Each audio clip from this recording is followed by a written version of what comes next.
Fora da política não há salvação. Um canal e podcast para discutir política. Produzido por mim, o cientista político Cláudio Couto.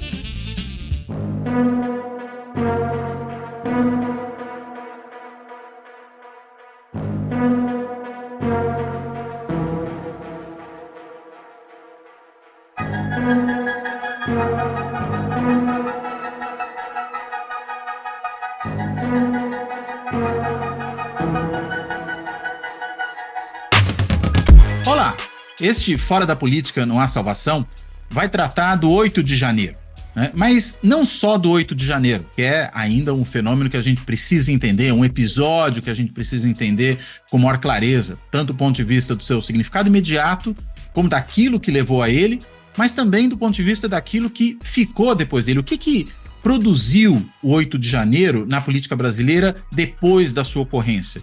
E, em particular, o que ele produziu para a extrema-direita no Brasil? Né? Para os bolsonaristas, evidentemente, em particular, mas vamos pensar isso um pouco mais amplamente para essa extrema-direita, ou para esse campo patriota, né? Como alguns pesquisadores, inclusive esse com quem a gente vai falar hoje, têm chamado esse grupo. E para entender isso, é claro que a gente precisa não só ir ao 8 de janeiro, passar, inclusive, também pela celebração, vamos dizer assim, que houve do 8 de janeiro mais recentemente, mas também entender como é que ele foi produzido, construído ao longo de muito tempo, né? Afinal de contas, ele não foi um raio em céu azul, ele não aconteceu do nada, né? Ele é o culminar, talvez, de um certo processo que precisa ser entendido na sua integralidade para que a gente compreenda também por que ele aconteceu daquele jeito e, enfim, se poderia ter sido outro o curso da história, eventualmente. Claro que a história do ser é sempre uma coisa complicada, mas cenários possíveis podem ser sempre imaginados aqui, podem ser sempre observados como possibilidades que estavam presentes, pelo menos, no cardápio de alternativas para os atores políticos e sociais. Bem, para discutir essa questão, a gente vai conversar com o Jonas Medeiros, que é cientista social, fez o seu doutorado em educação na Unicamp, é pesquisador do CEBRAP, o Centro Brasileiro de Análise e Planejamento, onde, aliás, ele integra o Center for Critical Imagination, o CCI do CEBRAP, e ele também produziu com mais 2 colegas recentemente um livro que saiu pela editora Springer, né? O livro que se chama The Bolsonaro Paradox, The Public Sphere and the Right-Wing Counter-Publicity in Contemporary Brazil. Saiu em 2021, evidentemente, como o nome já diz, tentando entender, ele pode depois até falar um pouquinho sobre isso para a gente, esse paradoxo Bolsonaro, né, e a esfera pública com relação a ele. Bem, eu quero, antes de mais nada, agradecer ao Jonas por ter topado fazer essa conversa, quero dar as boas-vindas a ele e perguntar, enfim, começar aqui com uma pergunta que se baseia em uma coisa que eu li num artigo que ele escreveu ainda no comecinho do ano passado, né, logo depois do 8 de janeiro, né, da intentona bolsonaresca lá em Brasília, um artigo, melhor dizendo, que saiu no site do Poder 360, intitulado O Capitólio Brasileiro se Consumou, da profanação à lei e ordem.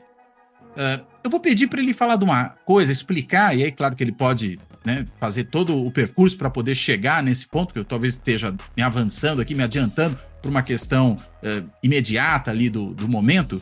Ele fala que o modelo daquele tipo de levante não foi exatamente o do Capitólio, embora isso apareça no título do artigo dele, mas que teria sido muito mais o modelo do Sri Lanka, antigo Ceilão, né? Diga-se de passagem. Jonas, você pode explicar para a gente por que, afinal de contas, o modelo do Sri Lanka talvez corresponda mais ao que a gente viu no Brasil do que o modelo Capitólio nos Estados Unidos? Por favor. Oi, Cláudio, é um prazer, uma alegria, super obrigado pelo convite, pela oportunidade de conversar e de compartilhar um pouco essa trajetória de pesquisa que eu estou fazendo. Eu chamo a Etnografia dos Patriotas, eu comecei lá em 2022, e eu vivi intensamente, assim como os patriotas viveram intensamente, essa campanha golpista de contestação do resultado eleitoral, de outubro, final de outubro de 22 até 8 de janeiro de 23, eu também vivi intensamente acompanhando de perto, né, esse mergulho no mundo simbólico dos patriotas para tentar entender. Enfim, eu já estava no meu radar que aquilo não era motivo de riso. Acho que o campo progressista, a grande imprensa e uma certa intelectualidade passaram muitos dias, muitas semanas muito centrados nos memes e como se fosse algo motivo de riso, e para mim aquilo era muito sério, no sentido de que era muito evidente que aquilo traria grandes consequências políticas e perigosas para a democracia brasileira, né?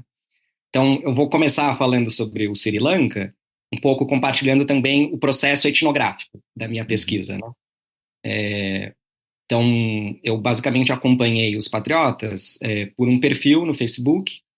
Eu tentei criar um perfil que não é meu perfil pessoal, e eu basicamente tentei criar uma timeline puramente bolsonarista, né? Fui fazendo isso desde julho de 2022, um pouco para acompanhar a campanha eleitoral.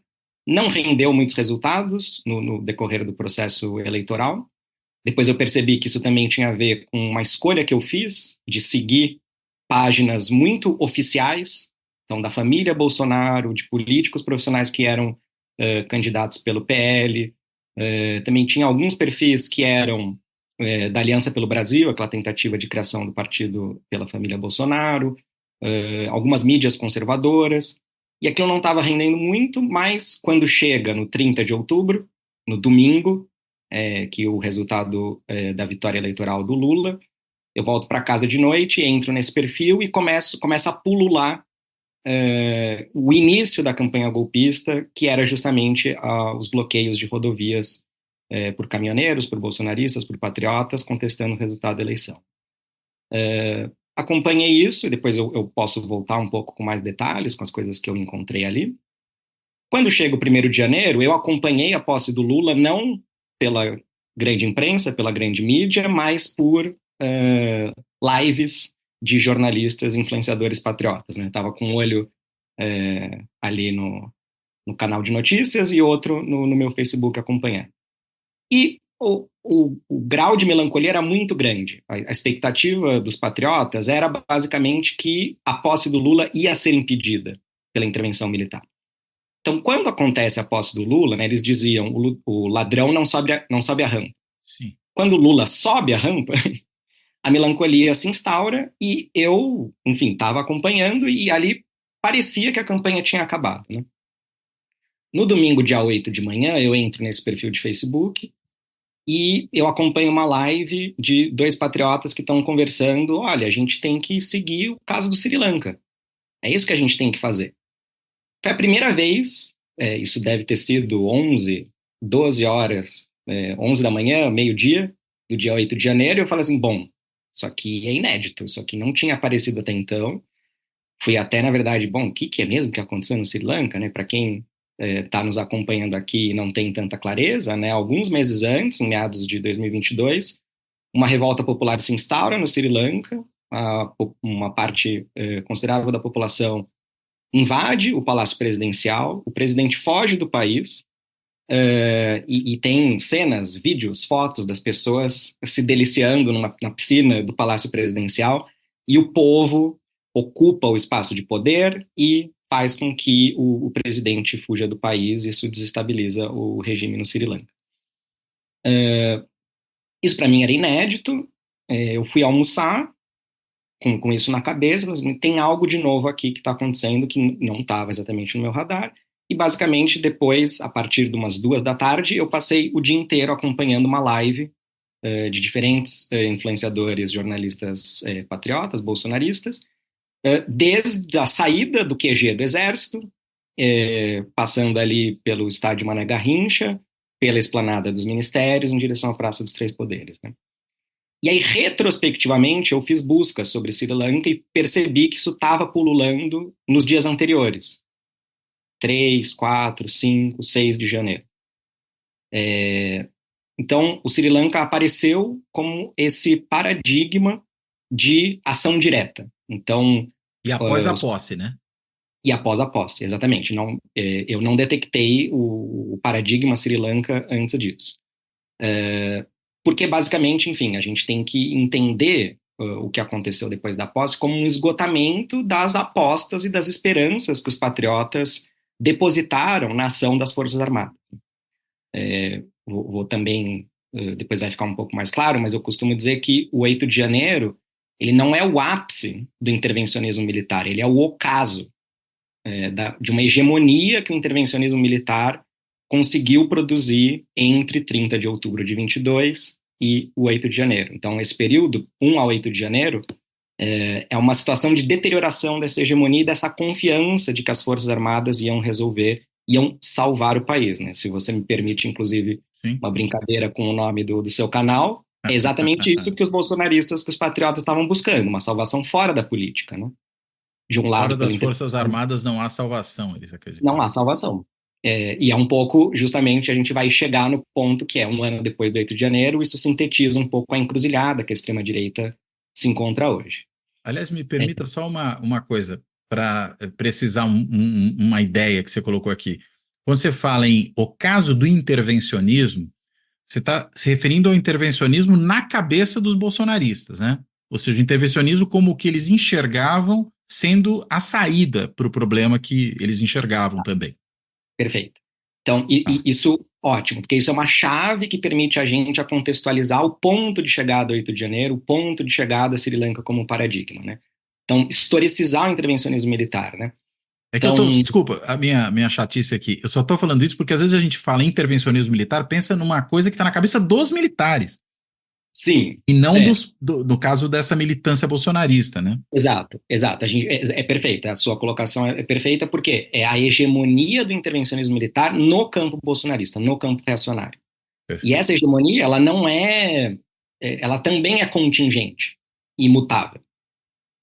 Isso significa dizer, muita gente tem leituras sobre a conexão, por exemplo, entre junho de 2013 e seja o impeachment de 2016, a eleição do Bolsonaro em 2018, ou mesmo o 8 de janeiro de 2023.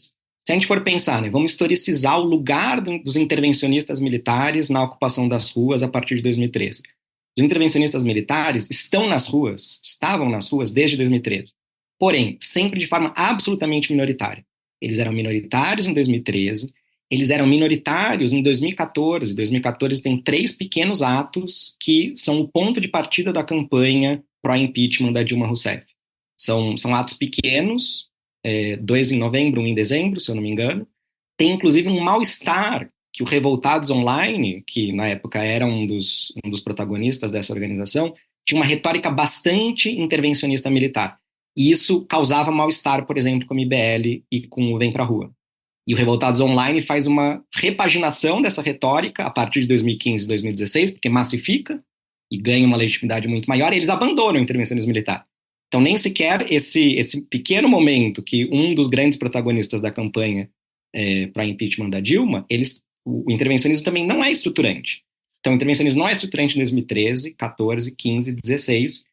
E o que é muito interessante, tem tentativas em 2017, tem tentativas durante os protestos bolsonaristas entre 2019 e 2022, que os intervencionistas tinham uma pauta, a pauta era intervenção militar, essa é a solução, intervenção militar com Bolsonaro no poder, né, uma forma... Tinha até um slogan, né? Exatamente, das Forças Armadas capacitarem o Bolsonaro de aumentar o seu poder e seu grau de arbitrariedade e autoritarismo. E eles tinham também uma proposta de tática, de repertório. O que os intervencionistas militares falavam? Desde 2017, não adianta fazer domingada na Paulista. É um erro a gente ficar indo domingo no carro de som, não sei mais o que. Isso não vai resolver. Só vai resolver quando a gente for para frente dos quartéis. Então, eles já tinham essa proposta. Protesto não é para ser na Paulista no domingo. Desculpa, desde quando isso aparecia?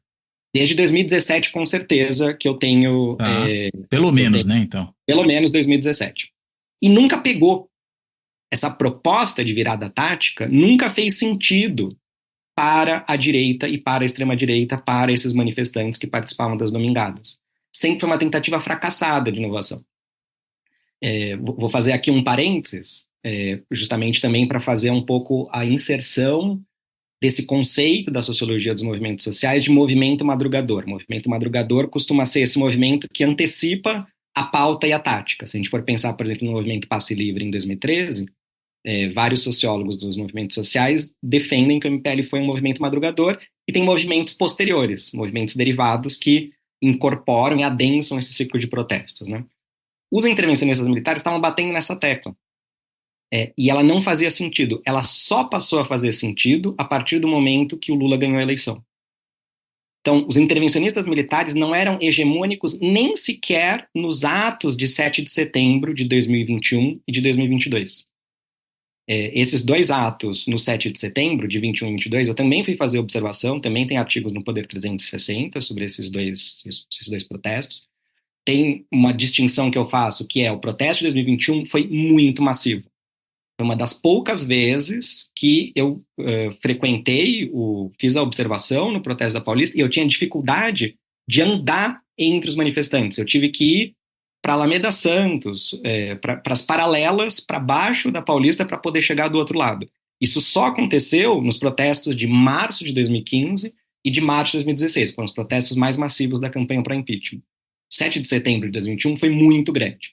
7 de setembro de 22 não foi tão grande. A gente tem, inclusive, números. A Polícia Militar tem uma estimativa de 2021 que é de 125 mil pessoas. E a gente tem uma contabilidade do monitor do debate digital, da IACH-USP, do protesto de 22, eram um pouco mais de 30 mil pessoas. Então já tem uma diminuição de pessoas. Você tem uma explicação, uma hipótese para isso? Para essa diminuição de um ano para outro? Porque o Bolsonaro, enfim, foi muito votado por essas pessoas e essas pessoas depois foram para frente dos quartéis. Eu acho que a gente também tem que reconstruir o processo de 21, né? Então, 21 é aquele momento, inclusive, que o Temer, logo em seguida do 7 de setembro, faz uma espécie de moderação ou intermediação entre os poderes para tentar diminuir a temperatura golpista. E o Bolsonaro, de uma certa forma, então, ali você tinha uma intensificação da intenção golpista que foi, de certa forma, frustrada. Flopou. Então, flopou logo em seguida por ausência de condições políticas de construção disso. E 2022, e é isso um pouco que eu identifico no bicentenário da independência. A gente não pode esquecer que 7 de setembro de 2022 não é qualquer 7 de setembro. Claro. É o bicentenário da independência. Ali foi um comício eleitoral sui generis, porque não era uma pauta abertamente golpista. Tinha gente que estava ali fazendo campanha, distribuindo santinho para os deputados federais, deputados estaduais, senadores, de todos os partidos que estavam apoiando o Bolsonaro, PL, PP, etc., PTB, Avante. Então, naquele momento, tem uma galera que está apostando nas urnas eletrônicas, porque eles dependem das urnas eletrônicas para serem eleitos. Tinha um sentido também do bicentenário, que eram os monarquistas. Os monarquistas também eram um dos grupos que estavam envolvidos, então tinha esse comício eleitoral, que tinha pessoas basicamente falando assim, bom, vamos eleger candidatos conservadores para o legislativo e o Bolsonaro para o executivo federal. Tinha as pessoas, os monarquistas, fazendo uma batalha simbólica, política, de que a luta não é eleitoral, a batalha é mudança de regime político. É uma batalha, inclusive, de médio e longo prazo deles, de que a volta da monarquia é a única saída para o conservadorismo brasileiro. E tinha um terceiro grupo, minoritário, que eu chamei na época de os subversivos. Então, tinham pessoas vestindo uniformes, trajando bandeiras do integralismo, por exemplo. Tem aquela bandeira dos anarcocapitalistas, também muito utilizada nos Estados Unidos. E tinha os intervencionistas militares, que eram pessoas que estavam basicamente dizendo, olha, não vai rolar, gente. Vocês são ingênuos em acreditar que as urnas não vão ser fraudadas. Essa eleição já está fraudada. Então, o ponto dos intervencionistas militares não era lutar pela eleição do Bolsonaro. Era, o Lula já ganhou porque a fraude está colocada, porque o sistema é um sistema comunista, e o sistema comunista é algo muito amplo, que abarca o STF, a Globo, o PT, etc, etc. Então, os intervencionistas militares no 7 de setembro eram super minoritários. Tem um primeiro momento que eles estão, que é justamente o paradigma desse movimento madrugador, que eu chamo, né? Que é logo após o primeiro turno. Então, o primeiro turno é não lembro exatamente a data, 7 ou 8 de outubro, ou 3, enfim, começo de outubro, primeiro domingo de outubro de 2022. Logo em seguida, desde a primeira semana, os intervencionistas militares, eu não sei se isso acontece em outras cidades, mas aconteceu em São Paulo, intervencionistas militares organizam um acampamento na frente do quartel, na região de Ibirapuera, Comando Militar do Sudeste. São basicamente 2, 3 pessoas. É o contrário da massificação, certo? E eles estavam ali dizendo, gente, os bolsonaristas, os intervencionistas, inclusive, não se identificavam com bolsonaristas. Eles falam, os bolsonaristas, eles, entendeu? Os bolsonaristas são uma alteridade. Os intervencionistas estavam falando, essa galera é ingênua. A fraude está colocada. As urnas eletrônicas é um fato de que o Lula vai vencer. Por isso que nós, intervencionistas, já temos a solução. A solução para o dilema eleitoral da impossibilidade da eleição do Bolsonaro é a intervenção militar. Então eles estão ali, por que é um movimento madrugador? Porque eles estão antecipando a pauta, intervenção militar, e eles estão antecipando a tática. Vamos fazer acampamentos na frente dos quartéis. E aquilo não está fazendo sentido para as pessoas, né? As pessoas, elas estão ali, claro que eu também bato muito nessa tecla de que o campo bolsonarista construiu socialmente uma realidade política que o único resultado aceitável era a vitória do Bolsonaro. Porque eles passaram meses, inclusive anos, desacreditando, proliferando desconfiança com relação à justiça eleitoral, às urnas eletrônicas, aos institutos de pesquisa. Então, por exemplo, no protesto de 7 de setembro, eu ouvi uma conversa entre 2 manifestantes que era aquela fake news de que o IPEC, o antigo IBOP, era afiliado ou propriedade do Instituto Lula. Então, é óbvio que as pesquisas do IPEC são compradas e é óbvio que o Lula está na frente, é uma manipulação. Então, as condições estavam colocadas desde 21, desde 22. Você ouvia e você sentia o clima nessas manifestações bolsonaristas. Era muito evidente que as pessoas não iam aceitar qualquer outro resultado eleitoral que não fosse vitória de Bolsonaro. E desde aquele momento eu falava, a gente só não sabe o formato que essa campanha de contestação do resultado eleitoral vai tomar. Isso, então, a gente vai um pouco se aproximando da questão dos paradigmas, né? Paradigma Capitólio, paradigma Sri Lanka e, enfim, qual é a singularidade da realidade política brasileira. O Sri Lanka, né, eu já estou defendendo que é algo que só aparece depois do 1º de janeiro, é algo que eu não detectei na minha etnografia durante 70 dias, durante outubro, novembro, dezembro, isso não tinha aparecido, só aparece depois do 1º de janeiro. Por outro lado, a invasão original no Capitólio dos Estados Unidos, era um paradigma quase negativo, mas onipresente. A todo momento, os públicos bolsonaristas estavam debatendo a possibilidade do Capitólio, a possibilidade de ir em direção ao legislativo e fazer algo como o Capitólio. Isso foi fruto de debate público, ou como eu costumo dizer, junto com a Camila Rocha, né, um debate contra-público, que é um debate marginalizado dentro da esfera pública dominante.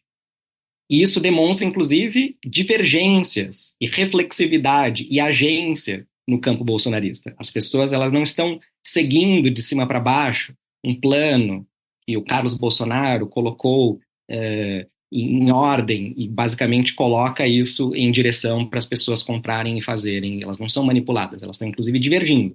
Em diferentes momentos, em novembro e em dezembro, lideranças bolsonaristas de movimentos conservadores aventaram a possibilidade de fazer esse deslocamento dos acampamentos na frente dos quartéis em direção ao Congresso brasileiro. Especificamente ao Congresso, porque é engraçado, né? Porque no Capitólio você tinha aquele momento que era o momento da chancela da vitória do Biden. Então fazia muito sentido que fosse no Congresso. No caso brasileiro, é difícil entender exatamente isso, né? Faria talvez mais sentido lá no dia da diplomação do Lula, que era no TSE, não era Exato. No Congresso, né? Você consegue Exato. Entender por que o Congresso? Só porque o outro foi no Capitólio? Seria isso? Eu acho que tem um pouco é um paradigma implícito, né? E a gente pode, inclusive, mais para frente também aventar, não exatamente hipóteses, mas os contrastes entre o 8 de janeiro de 2023 e o 6 de janeiro de 2021, né? Tanto a questão de ser a certificação do Biden, e no caso do 8 de janeiro, nem sequer era um dia útil, estava vazio, etc. E tal. Mas eu não detectei esse debate, essa divergência entre ficar no quartel ou ir em direção, não era ir em direção abstratamente à Praça dos Três Poderes, era em direção ao Congresso. Então, vamos fazer pressão no Congresso. Aquele pastor que fez a Marcha para Cristo, aquela motociata, em 2021, foi uma das pessoas que fez essa proposta. Depois, mais para frente, não sei se o Oswaldo Eustáquio, mas enfim, outros influenciadores também. O pastor foi, acho que em novembro, esses outros foram em dezembro. Todas as vezes que foi aventado essa possibilidade, vamos sair da frente dos quartéis, chega de ficar esperando, vamos partir para a ação. E a gente também, mais para frente, pode falar sobre esse contraste entre atividade e passividade. Acho que isso é bem estruturante para interpretar o processo da campanha dos patriotas, como o 8 de janeiro. Toda vez que isso era aventado, a proposta de sair do quartel e ir em direção ao Congresso foi torpedeada majoritariamente. A posição de tentar emular o Capitólio americano sempre foi minoritária e sempre foi muito atacada. E o ataque das pessoas era basicamente, olha, quem está defendendo isso é basicamente um infiltrado da esquerda, porque isso vai trazer seríssimas consequências, isso é um erro estratégico terrível. Enquanto nós estivermos na frente dos quartéis, nós estamos com a nossa liberdade, o nosso direito de manifestação protegidos pelas Forças Armadas. Se a gente sair da frente dos quartéis e for em direção ao Congresso, vai dar ruim, a gente vai ser perseguido, a gente vai ser criminalizado. Então, olha como é interessante que o paradigma do Capitólio americano é presente desde o início, tanto por conta da contestação do resultado eleitoral, certo? O Trump e os trumpistas meio que estabeleceram isso como uma possibilidade política. Nossa, dá para fazer isso. E aqui o parênteses é que quem inicia essa naturalização dessa possibilidade é o Aécio Neves em 2014, né? Só para deixar claro que na contestação ao resultado. Contestação ao resultado. Não foi Bolsonaro em 2022 que inaugurou essa prática, né? Então a gente tem um primeiro momento de naturalização dessa prática. Foi torpedeado essa proposta de diferentes maneiras, em diferentes momentos, como algo de infiltrados de esquerda, porque era um diagnóstico correto, no sentido de que, de fato, as Forças Armadas estavam protegendo a liberdade de manifestação dos patriotas que estavam se manifestando na frente dos quartéis. Eu fui fazendo uma espécie de mapeamento, não exaustivo, mas tem pelo menos 3 episódios de tentativas de governadores. Estou tentando lembrar agora. Eduardo Leite, no Rio Grande do Sul. Helder Barbalho, no Pará. Ou seja, PSDB e PMDB. Não são partidos de esquerda. E um mais próximo do governo, Lula, vamos dizer, do petismo, mais antagonista do Bolsonaro, que é o caso do Helder Barbalho. Mas o outro nem tanto, né? Que é o caso do Eduardo Leite, né? Terceira via tá fora dali, e assim, eles tentaram mobilizar as polícias militares estaduais e foram assim, tentativas super light, do tipo assim, não foram tentativas violentas de desmobilização, eles não tentaram acabar com os acampamentos na frente dos quartéis, era basicamente uma tentativa de negociar para liberar a via, para tentar ficar só na calçada, era uma tentativa de conciliação ali. As polícias militares foram interrompidas por militares que saíram de dentro dos quartéis para falar, olha, aqui vocês não têm autoridade. O terreno em torno do quartel é soberania das Forças Armadas. Vocês não fazem segurança aqui, nós que fazemos, portanto, eles podem ficar. E tem também um terceiro caso, que aí no Ceará, Camilo Santana, que é do PT, não tanto pela atuação da polícia militar, mas vaza um vídeo que provavelmente um cabo gravou com o celular, do comandante do quartel fazendo uma defesa que ninguém vai mexer com os manifestantes. Então, quando os manifestantes estão fazendo essa leitura, existe o paradigma Capitólio americano, está circulando nos públicos bolsonaristas de forma minoritária, está sendo torpedeada. Eles têm um diagnóstico bastante preciso de que, eles estão protegidos enquanto eles estivessem na frente dos quartéis, e 2, eles estavam certos nisso. Dois, quando nós formos em direção ao Legislativo, em direção ao Congresso, e tentar fazer algo como o Capitólio, a gente vai sofrer seríssimas consequências judiciais em termos de perseguição, criminalização e estigmatização, como de fato aconteceu depois do 8 de janeiro. Estavam certos nas duas, esses críticos, Estavam né? certos nas duas. Então, tudo isso para fazer uma espécie de provocação ao campo progressista e uma certa intelectualidade, para demonstrar um pouco, olha o grau de reflexividade, de divergência, de debate público. Os públicos bolsonaristas não são um gado manipulado. As pessoas têm emoções, têm reflexões, têm debates O que virulentos, mostra sabe? também que é um movimento muito mais enraizado e muito mais orgânico do que, enfim, essa narrativa de que é tudo top-down, né? De que vem tudo de Exato, cima para baixo, que eles são o gado manipulado, supõe, o exato. que dá muito mais força para esse movimento. Não tanto só a diversidade, né? Mas a diversidade acho que é consequência disso, mas essa gestação orgânica de estratégias e de avaliações mostra como você tem um negócio que, independentemente do bolsonarismo ou do Bolsonaro, tá lá, né? Exato. Mesmo aquela coisa que você falou do pessoal no quartel em São Paulo, né, que se refere aos bolsonaristas como eles não sendo exatamente. Ou seja, eles são da extrema-direita, mas não são necessariamente bolsonaristas. Eles podem até estar bolsonaristas ocasionalmente, né? Isso mostra que a coisa tem mais substância, né? Tem substância, tem complexidade, tem nuance, tem movimentos. Então, também isso que eu estou tentando argumentar que nesse breve período, de 30 de outubro de 2022 a 1º de janeiro, o intervencionismo militar construiu uma hegemonia no campo reacionário, no campo bolsonarista. Como você bem disse, na cabeça das pessoas.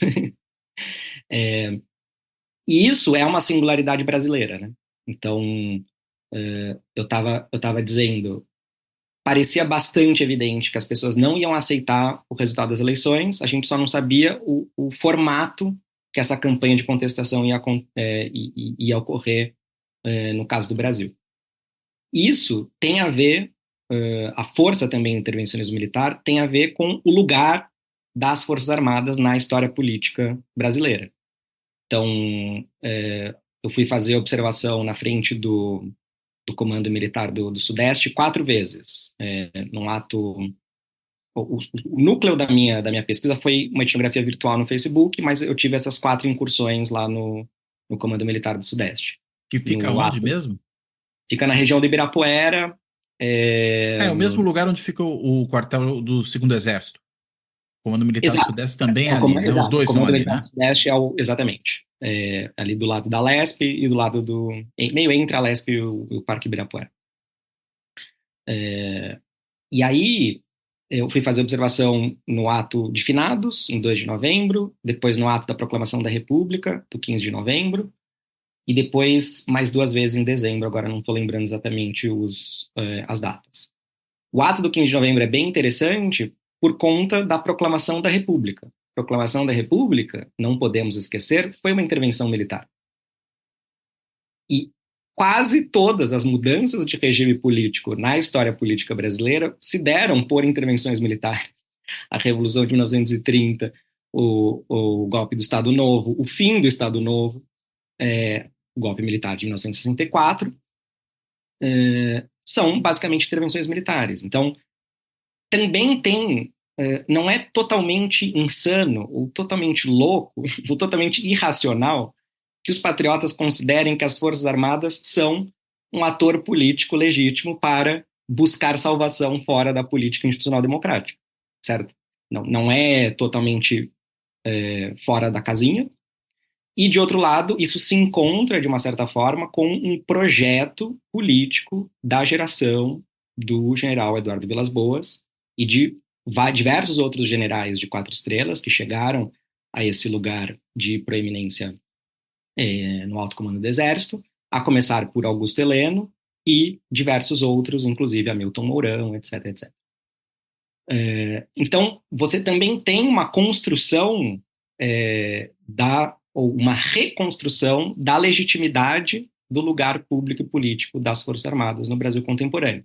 E a gente pode colocar aí diferentes momentos-chave, né? 2008, 2009, aquela polêmica quando o general Heleno era do Comando Militar da Amazônia, por conta da terra indígena Raposa Terra do Sol.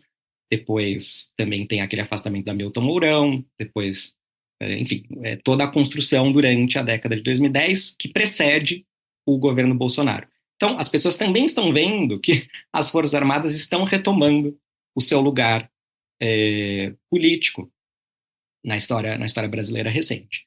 Então, tudo isso vai colocando elementos que ajudam a gente a sair da chave da loucura, da irracionalidade, da manipulação. As pessoas têm uma certa racionalidade conservadora, autoritária, reacionária, porém, estão construindo uma campanha com uma certa racionalidade. Né? E com lastro histórico, né? E com lastro histórico, secular. A tradição secular golpista das Forças Armadas. E quando as Forças Armadas tomam diferentes posições de defesa da liberdade de manifestação, uma chave bem americana, né, de uma liberdade absoluta de expressão, a gente não pode... O que a gente vai fazer? A gente vai censurar as pessoas porque elas estão defendendo golpe militar na frente de um quartel? Não posso fazer isso, é liberdade de expressão.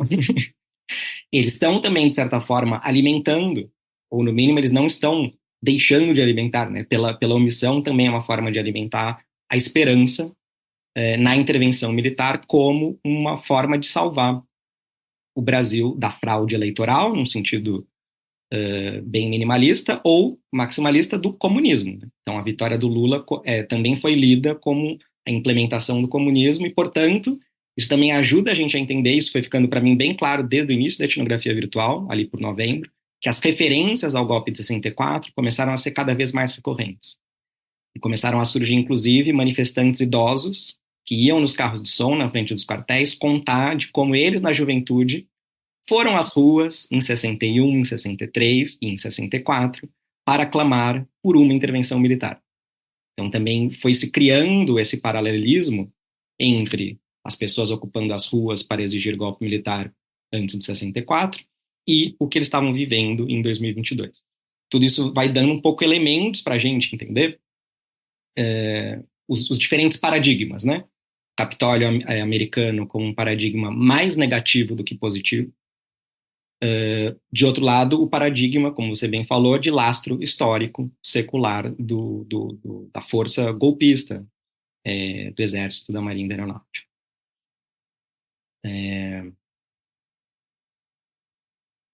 Uma coisa que eu queria te perguntar é em relação ao termo patriota. Né? Sim. É interessante porque às vezes a gente fala em extrema-direita, fala em bolsonaristas, né? Eu vejo que você, Ângela Alonso também, né, sempre se referem a esse grupo como campo patriota, né? Que é também o discurso nativo deles, né? É como eles se referem a si próprios, né? Claro que de vez em quando isso, você falou que a coisa era séria, que não dá para ficar dando risada, só embora às vezes seja inevitável, como o patriota do caminhão, por exemplo, que virou até uma expressão que as pessoas usavam para se referir a ele. Por que patriota? Eu queria entender isso, até para depois entrar nos outros pontos também, mais voltados ao Rio de Janeiro, mas por que patriota?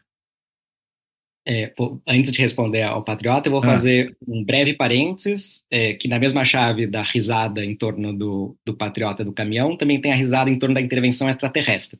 Ah, sim, os celulares, né, com código Morse para atrair os ETs, né? Então, o hino pro pneu também, né? Cantar o hino pro pneu. O hino para o pneu, exatamente. O hino para o pneu é verdadeiro, mas eu vou compartilhar com todo mundo que está assistindo o fato de que essa história de intervenção extraterrestre é uma fake news. Se você for assistir... Se você for assistir aquela cena, não tem nenhum elemento que diga que existe qualquer referência a marcianos. O que de fato aconteceu? Um ciclista estava passando em Porto Alegre, na frente do Comando Militar do Sul. As pessoas estavam fazendo uma performance. Eu sei que as pessoas estavam fazendo uma performance porque essa performance foi repetida em outras cidades, que também estavam tendo acampamentos em quartéis. O ciclista vê aquilo, acha bizarro, acha estranho, tira uma foto, faz um vídeo, chega em casa e ele faz uma legenda. Olha os patriotas clamando por intervenção extraterrestre do general Marciano. Isso viraliza Isso viraliza primeiro na mídia alternativa de esquerda, isso chega na grande imprensa. Acho que saiu no UOL, saiu no Estadão, saiu em vários veículos, como se fosse verdade. Até hoje, então já faz mais de um ano, eu tenho a militância de falar assim, não, gente, isso é fake news. E eles não conseguiram desmentir isso também, né? Não conseguiram. Acho que do ponto de vista deles é também meio... É que ridiculariza num tal nível, né? Exato. Que, enfim, eles foram tão hábeis sempre para espalhar certas fake news, né? Mamadeira de piroca, coisas desse tipo, e de repente, quando vem uma contra eles, eles não foram capazes de reverter essa narrativa, porque todo mundo acredita mesmo que eles estavam chamando os extraterrestres, né? Ou não priorizaram, não era central. É Pois também, é, eu vejo também isso. Às vezes, o fato de ser risível é também risível para quem está sendo alvo ridicularizado. da ridicularização. Era basicamente uma performance. Eles estão formando um SOS com os corpos. Então, eles estão basicamente usando a lanterna do celular, porque tem um drone lá em cima que está Ah, captando a imagem e fazendo SOS, um SOS mutante por causa das luzes. entendi. Quer dizer, tem alguém lá em cima vendo, mas não é um extraterrestre, é só o Mas não drone é mesmo. extraterrestre. E também é uma falta de compreensão da hegemonia do intervencionismo militar, porque eles estão clamando por um general bastante terrestre e terráqueo, que é o comandante militar do Sul. Entendi. Também não perceber SOS Forças Armadas. SOS Forças Armadas, exatamente. E exatamente essa mesma performance também aconteceu em Goiânia, por exemplo. É por aí que eu descobri, bom, é isso que eles estão fazendo. E o pessoal em Porto Alegre era bem criativo nas performances também. Os vídeos são absolutamente criativos. Mas só para fazer esse parênteses da Sim. fake news da intervenção extraterrestre. Sobre a categoria patriotas. Acho que a primeira coisa é fazer uma espécie de distinção que o meu uso da categoria é assumidamente de uma categoria dos antropólogos chamam de categoria nativa, né? Então, é uma categoria dos sujeitos. Os sujeitos estão se auto-interpretando como patriotas. É uma abordagem um pouco diferente da Ângela Alonso, por exemplo. Ela está utilizando o patriota como uma categoria analítica. Ela criou essa categoria para entender e organizar a riqueza e a multiplicidade de atores em um determinado campo. Assim como tem o campo autonomista, campo socialista e campo patriota. Então, o campo patriota, ele é muito mais amplo do que o que eu estou chamando de patriota. Porque o que ela está chamando de campo patriota é basicamente é um nome alternativo que ela dá, inclusive, para a nova direita. Então, isso abarca MBL, Vem Pra Rua, E não é só Revoltados a Online. extrema direita necessariamente, Não é só a inclusive, né? É um pouquinho extrema-direita. mais amplo do que isso, né? Exatamente. Entre aspas, uma frente ampla de atores, organizações, instituições. Quando eu estou falando patriota, eu estou me referindo especificamente ao surgimento da força dessa categoria nativa exatamente nesse momento da campanha golpista de outubro de 22 a janeiro de 23. E aí eu vou defender a importância dessa categoria nativa de duas formas. Num primeiro sentido, a categoria patriotas ela tem uma importância para a autocompreensão desses atores políticos, porque eles, de novo, o Capitólio americano entra como um paradigma negativo. Significa dizer que tem aprendizados políticos e judiciais da extrema-direita brasileira com o que estava acontecendo com a extrema-direita americana. Desde o início, desde assim, os vídeos na noite do domingo 30 de outubro, os primeiros vídeos na frente dos quartéis a partir de 2 de novembro, era generalizada a diretiva de não usar o nome Bolsonaro, não se chamar de bolsonarista, não usar cartaz, não usar camiseta. Eles fizeram um rebranding. A gente não pode parecer como bolsonarista ou como Bolsonaro. Nós não somos agentes do Bolsonaro, o Bolsonaro não nos pediu, não nos mandou, ele não é nosso líder, estamos fazendo isso pela nação. Por que eles estão fazendo isso? Porque eles têm clareza de que o que aconteceu depois do 6 de janeiro de 2021, na invasão do Capitólio nos Estados Unidos, foi uma responsabilização não apenas dos trumpistas, mas do Trump. Então, a categoria patriotas é uma categoria nativa que tem força para a autocompreensão deles, porque eles estão se auto-apresentando como estamos fazendo isso em prol da pátria e não em prol de Bolsonaro, para, inclusive, proteger judicialmente Bolsonaro de qualquer responsabilização do que estava sendo feito nos bloqueios de rodovias, na frente dos quartéis, e, em última instância, a gente pode até pensar no lugar dessa estratégia no 8 de janeiro. Então, eles estão protegendo o Bolsonaro. Sim, não, e até por isso, é isso que eu queria falar, ao estarem preocupados em proteger o Bolsonaro e também estarem defendendo uma agenda, vamos colocar assim, que é uma agenda que foi publicizada e reforçada pelo Bolsonaro, porque quem estava puxando essa conversa de que a urna eletrônica era fraudada, de que o Lula não ganhou a eleição, etc e tal, era o Bolsonaro, né? Então, digamos, eles se autodenominam patriotas para não dizer que são bolsonaristas, não porque eles não sejam bolsonaristas, mas porque não é estratégico ou taticamente interessante dizer que são, né? Exato. E levar a sério, que tem uma racionalidade por trás disso. Claro, Proteger estrategicamente faz todo sentido, né? faz todo sentido. Então, esse é meu primeiro argumento na defesa de por que eu uso a categoria nativa patriotas nos meus textos e na minha pesquisa. O segundo elemento que eu queria trazer é também um contraste, ou uma, na verdade é o contrário de um contraste, é uma aproximação, uma similaridade de estratégia não só política, mas também de estratégia de investigação científica. Uma pesquisa anterior que eu participei, que eu conduzi, para além dos patriotas, foi uma pesquisa sobre os secundaristas, sobre os estudantes que ocuparam as suas escolas em 2015, contra aquele projeto da reorganização escolar, do Geraldo Alckmin e tal. Se a gente for ser literal, não existe secundarista, porque não existe ensino secundário no Brasil há muitas décadas. Verdade. Então, se a gente for, vamos criar paralelos, similaridades e tratamentos simétricos. Se eu não posso chamar os bolsonaristas de patriotas, eu também não posso chamar os estudantes de secundaristas. Só que, o que foi uma descoberta da pesquisa sobre as ocupações secundaristas? A categoria secundarista era nativa. Os estudantes era antiga, né? Era antiga, porque tem dois sentidos. Um sentido é histórico, é construir pontes históricas com lutas sociais dos secundaristas. Tinha até a UBS, a União Brasileira dos Estudantes Tem a UBS, Secundaristas. exatamente. É uma categoria nativa do movimento estudantil institucionalizado. E tem um sentido também da esquerda mais autônoma, que estava reivindicando quem realmente é secundarista é quem tem que ter o protagonismo da luta. Quem é estudante universitário, quem é de coletivo político partidário, de partidos de esquerda, é apoiadora.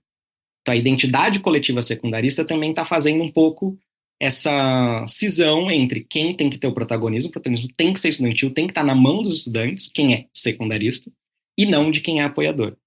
Então veja, também é estratégico, também é racional, e também é fruto de uma reflexão sobre disputas políticas. Se eu levo a sério a categoria nativa secundarista, independente de se existe ou não ensino secundário, eu tenho que fazer a mesma coisa com os patriotas. Independente de eu estar dizendo que, sim, eles são os únicos patriotas, eles são os únicos representantes legítimos da pátria. Não é isso que eu estou falando quando eu estou chamando ele de patriota. Claro, mas eles estão.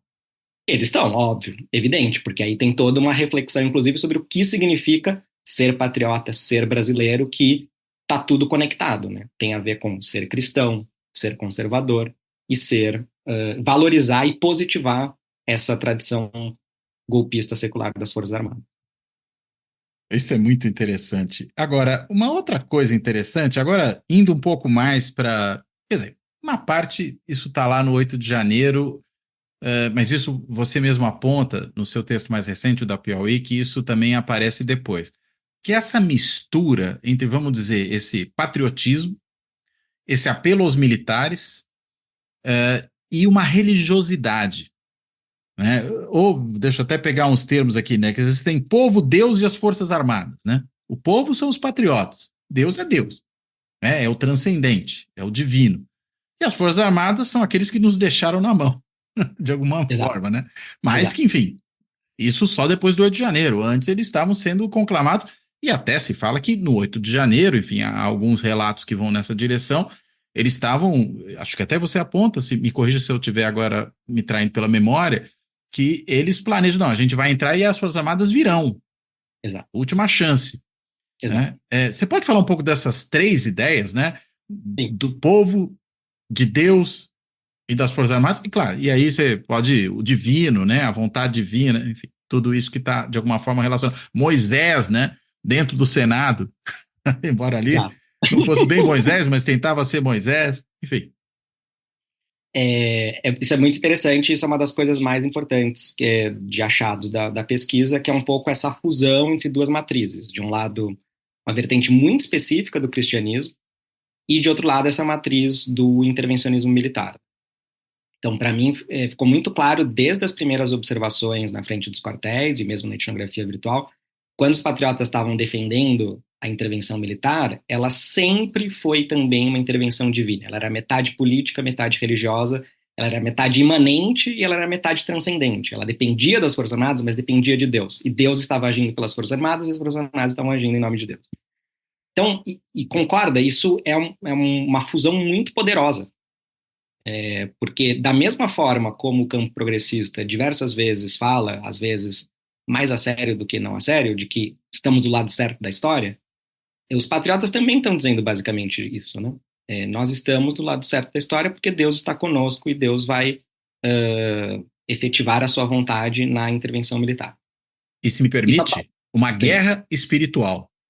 Uma guerra espiritual. Junta as duas coisas, né? E eu diria mais porque a categoria guerra espiritual é uma categoria nativa, que circula há muito tempo e não necessariamente tem um sentido político, tem um processo de politização, né? Tem sociólogos da religião que estão estudando os neopentecostais há várias décadas. Guerra espiritual sempre está no horizonte dessa teologia. Tem um processo de politização, e aí eu vou dizer, não é uma categoria nativa, é uma categoria analítica que eu trago, que é a categoria de guerra santa. Que é uma categoria absolutamente também poderosa, e que eu só fui capaz de enxergar isso por dois motivos. O primeiro motivo é que eu fui fazendo uma compilação dos livros do Antigo Testamento que apareciam nas lives que eu estava assistindo na etnografia virtual. A etnografia virtual no Facebook me permitiu basicamente viajar do Oiapoque ao Chuí. Então, eu assistia lives assim, de todas as regiões do Brasil. Tinha acampamentos e uma profusão de influenciadores e produtores de conteúdos audiovisuais por todos os lados, inclusive no Nordeste. E o que eu fui acompanhando? Eu fui fazendo uma compilação dos livros que eram citados. E são basicamente os livros que contam a história da conquista da Terra Prometida. Então, invariavelmente, as referências teológicas que apareceram nessas lives começavam depois do Êxodo. Então, depois que o povo hebreu saiu, que se libertou da escravidão do Egito, e foi em direção a Israel, e a categoria analítica de Guerra Santa me vem por conta da Sociologia da Religião do Max Weber, livro dele sobre o judaísmo antigo, que é justamente o processo. Guerra Santa é necessariamente um processo militar de conquista bélica da Terra Prometida. Porque quando o povo hebreu está saindo do Egito em direção a Israel, Israel está basicamente ocupada pelos povos cananeus, por povos que são politeístas, orgiásticos, e Deus, ao prometer essa terra, está inclusive dizendo: é a minha vontade, é a vontade divina que vocês entrem em guerra para conquistar esse território. Então, quando os bolsonaristas diziam no carro de som ou nas camisetas, o Brasil é nosso, isso tem um significado absolutamente profundo. Eles estão dizendo: Brasil é uma segunda terra prometida e o povo brasileiro é um segundo povo escolhido, e povo brasileiro aqui significa um povo de essência cristã. Ou seja, nós. Ou seja, nós, os patriotas. Sim. Então, o patriota também é uma categoria nativa que justamente articula, de um lado, a matriz intervencionista militar, de outro lado, a matriz cristã, e, obviamente, tem um inimigo, que é o comunismo. Né? Por isso, inclusive, que tem um senhor, agora não estou lembrando em qual capital do Nordeste que ele faz esse discurso. Isso viralizou porque a Fernanda Melchiona fez um compartilhamento desse vídeo, e ele basicamente cita uma passagem do Antigo Testamento que defende que o povo hebreu precisa matar, inclusive, mulheres grávidas, com a bainha da espada, enfiar a bainha da espada na barriga das grávidas, porque elas são politeístas, orgiásticas, etc, etc, e nós somos o povo monoteísta. E ele faz a conexão, a comparação com o PT e com o PSOL. E as pessoas batem pau. Então, tem aqui um sentido, assim, teológico, militar, político, autoritário muito forte. Então, essa categoria que não é nativa, é analítica, de Guerra Santa, ela ajuda a gente a entender o poder dessa narrativa. Se as pessoas acreditam que elas estão do lado certo da história, que é uma missão divina, que a gente tem que reconquistar o Brasil, porque a fraude eleitoral, o Bolsonaro perder do Lula, não é apenas uma fraude eleitoral. É um episódio de uma guerra santa. A missão divina é lutar para reconquistar esse país. E isso vai se dar não apenas por vontade divina, mas por ação militar. Então, quando eu saquei isso, para mim também era um dado muito forte, que era assim, olha, isso não é motivo de riso. Só Nem um pouco. que isso é muito forte, isso não vai morrer da noite para o dia, independente do resultado político, se a intervenção militar saísse ou não. Isso é uma interpretação simultaneamente política e teológica da história do Brasil e do presente do Brasil e do que deve acontecer nesse país. E quando eu falei em guerra espiritual, eu estava pensando muito na fala da Michelle Bolsonaro, né? Ela chega a falar claramente num discurso que ela faz durante a campanha que se tratava de uma guerra espiritual, que é Exato. uma noção cara aos evangélicos, particularmente aos evangélicos pentecostais e neopentecostais. Então ela estava, digamos, usando o vocabulário desse grupo religioso para fazer o seu discurso político. Me Exato. parece que o que você está dizendo não necessariamente não abandona essa ideia, mas dá um passo além. Exato. Porque, digamos, não é uma guerra espiritual que vai se resolver com orações. Exato. Né? É uma guerra espiritual que vai se resolver também com o uso da violência. Com o uso da violência e com o uso do poder militar. E esse é o poder, quão poderosa é essa narrativa da hegemonia do intervencionismo militar. Só que isso cria também um dilema, uma encruzilhada, porque os patriotas passaram 70 dias fazendo orações na frente dos quartéis, e o que era muito interessante. Eu demorei, inclusive, para entender, isso eu observei menos presencialmente e mais nas lives, os cânticos, as palavras de ordem, que eles ficavam num looping eterno, Forças Armadas, salvem a nação, Forças Armadas, salvem a nação, e outras variações disso, Forças Armadas salvem o Brasil, SOS Forças Armadas, Mantra. mantra. Então, isso era basicamente um ritual que estava fortalecendo a identidade coletiva das pessoas, de um lado, num sentido bem sociológico, e tinha um sentido ali de oração, eles estavam orando por um milagre.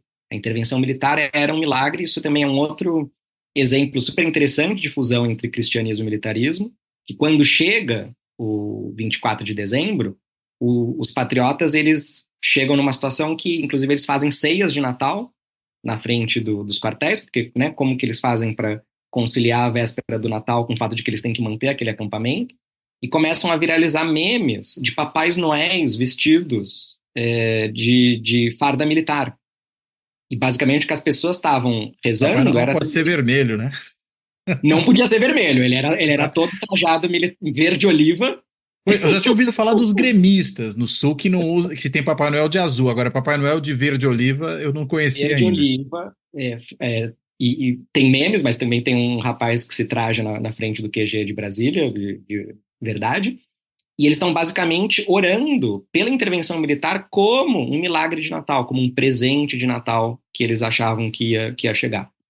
Isso vai construir, então, que a gente tem, então, essa hegemonia do intervencionismo militar, de 30 de outubro até 1º de janeiro, qual é a linha majoritária da campanha golpista? Eles estão basicamente orando, esperando, e vou falar um termo polêmico, de forma passiva/pacífica, na frente dos quartéis. Eu dizia isso nos meus artigos do Poder 360. Enquanto eles estiverem na frente dos quartéis, a gente está, de uma certa forma, protegido, porque eles estão passivos e pacíficos.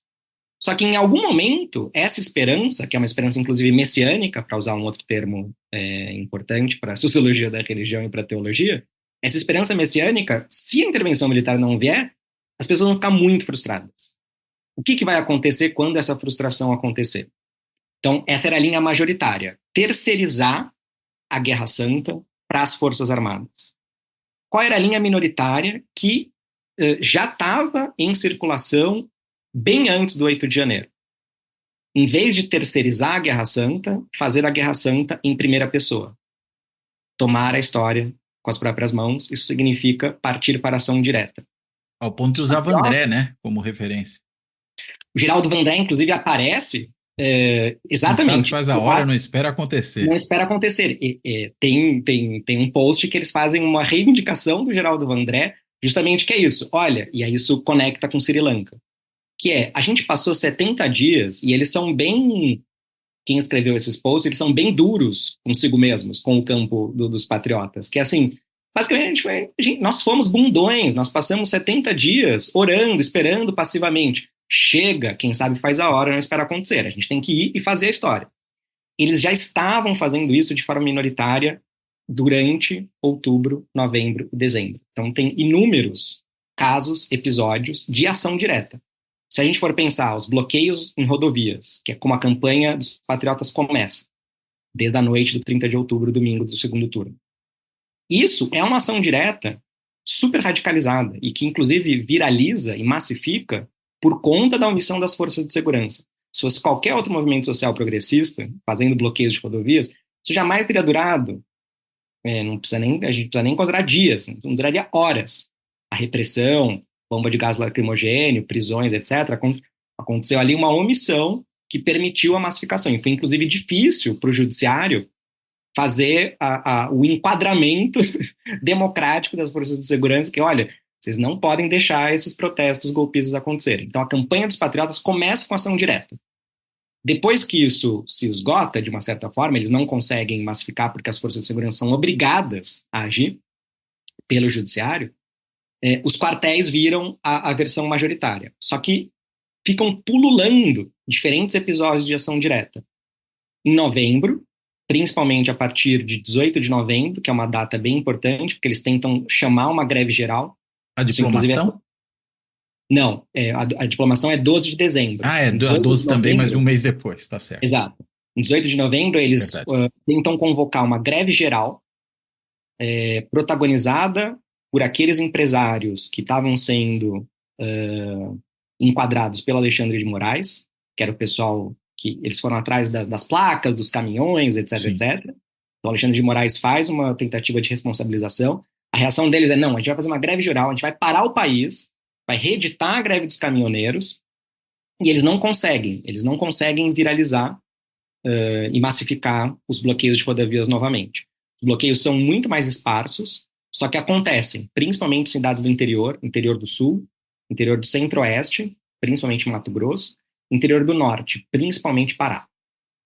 E são bloqueios em rodovias extremamente violentos. Eles estão basicamente tentando causar acidentes. Eles jogam terra, eles jogam miguelitos. Miguelitos, para quem não sabe, são bananas com pregos que eles jogavam nas estradas para causar acidentes.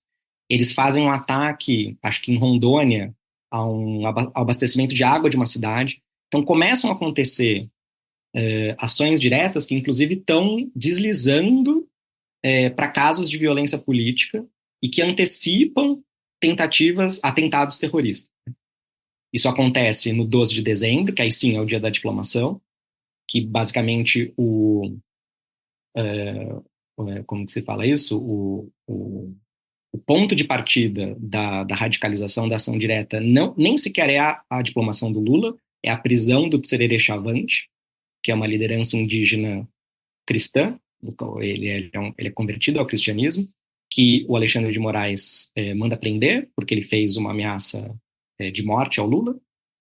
E aí os patriotas, eles vão em direção à sede da Polícia Federal, fazem quebra-quebra, colocam fogo em carros, em ônibus, em postos de gasolina, em Brasília. Então esse é o momento que as ações diretas de maior violência política saem das periferias do Brasil profundo, do interior do Brasil, que estavam totalmente invisibilizadas.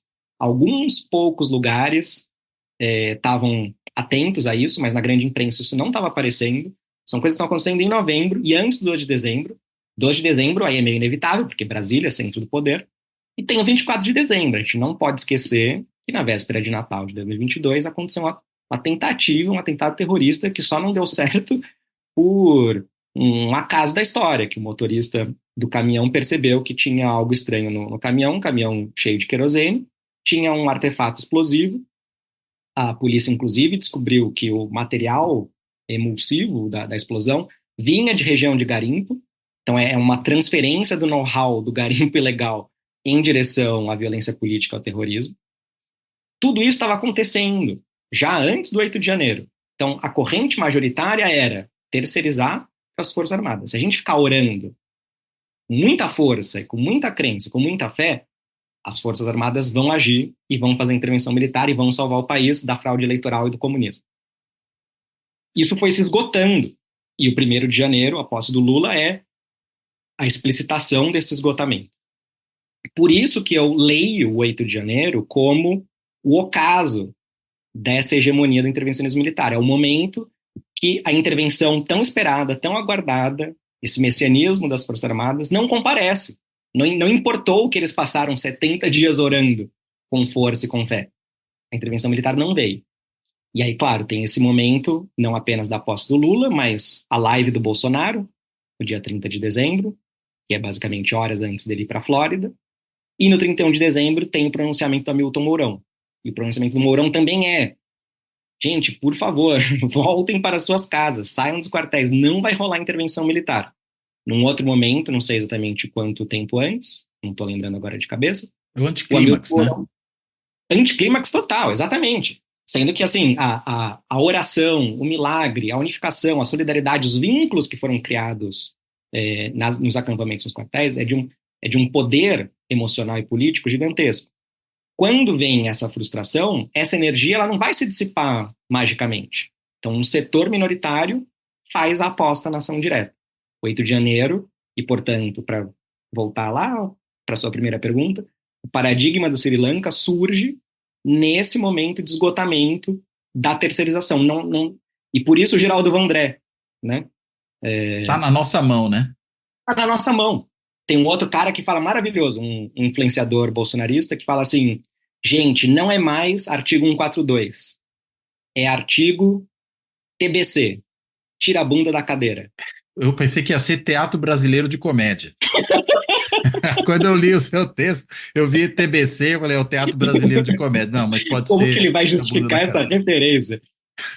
Tira a bunda da cadeira, a gente tem que partir para ação direta. Depende de nós. Um outro paradigma audiovisual que estava circulando, além do Sri Lanka, é um trecho do filme V de Vingança. Que é também super interessante no contexto ali daquela convocatória da festa da Selma, que era o codinome do 8 de janeiro. E aí tem um trecho que é a conversa, V de Vingança, para quem não lembra, é originalmente uma HQ, escrita pelo Alan Moore, tem uma espécie de inspiração anarquista, e tem o filme com a Natalie Portman. E aí o personagem, o protagonista V, está emulando um ataque ao parlamento inglês para fazer não apenas uma manifestação, mas uma desestabilização do regime autoritário numa espécie de futuro distópico na Inglaterra. E aí a personagem da Natalie Portman fala assim, mas explodir o parlamento, o que isso vai mudar? E aí o personagem V responde para ela, não, justamente, é o poder dos símbolos. O Congresso é um lugar simbólico de poder. Se eu destruo, isso também tem um efeito político de esvaziamento do poder. E é exatamente nessa chave que a gente consegue também entender o 8 de janeiro, inclusive, não só o que aconteceu, mas o que não aconteceu. Porque o que estava circulando o imaginário da explosão do parlamento é muito mais grave, muito mais intenso, muito mais violento do que o que aconteceu no 8 de janeiro.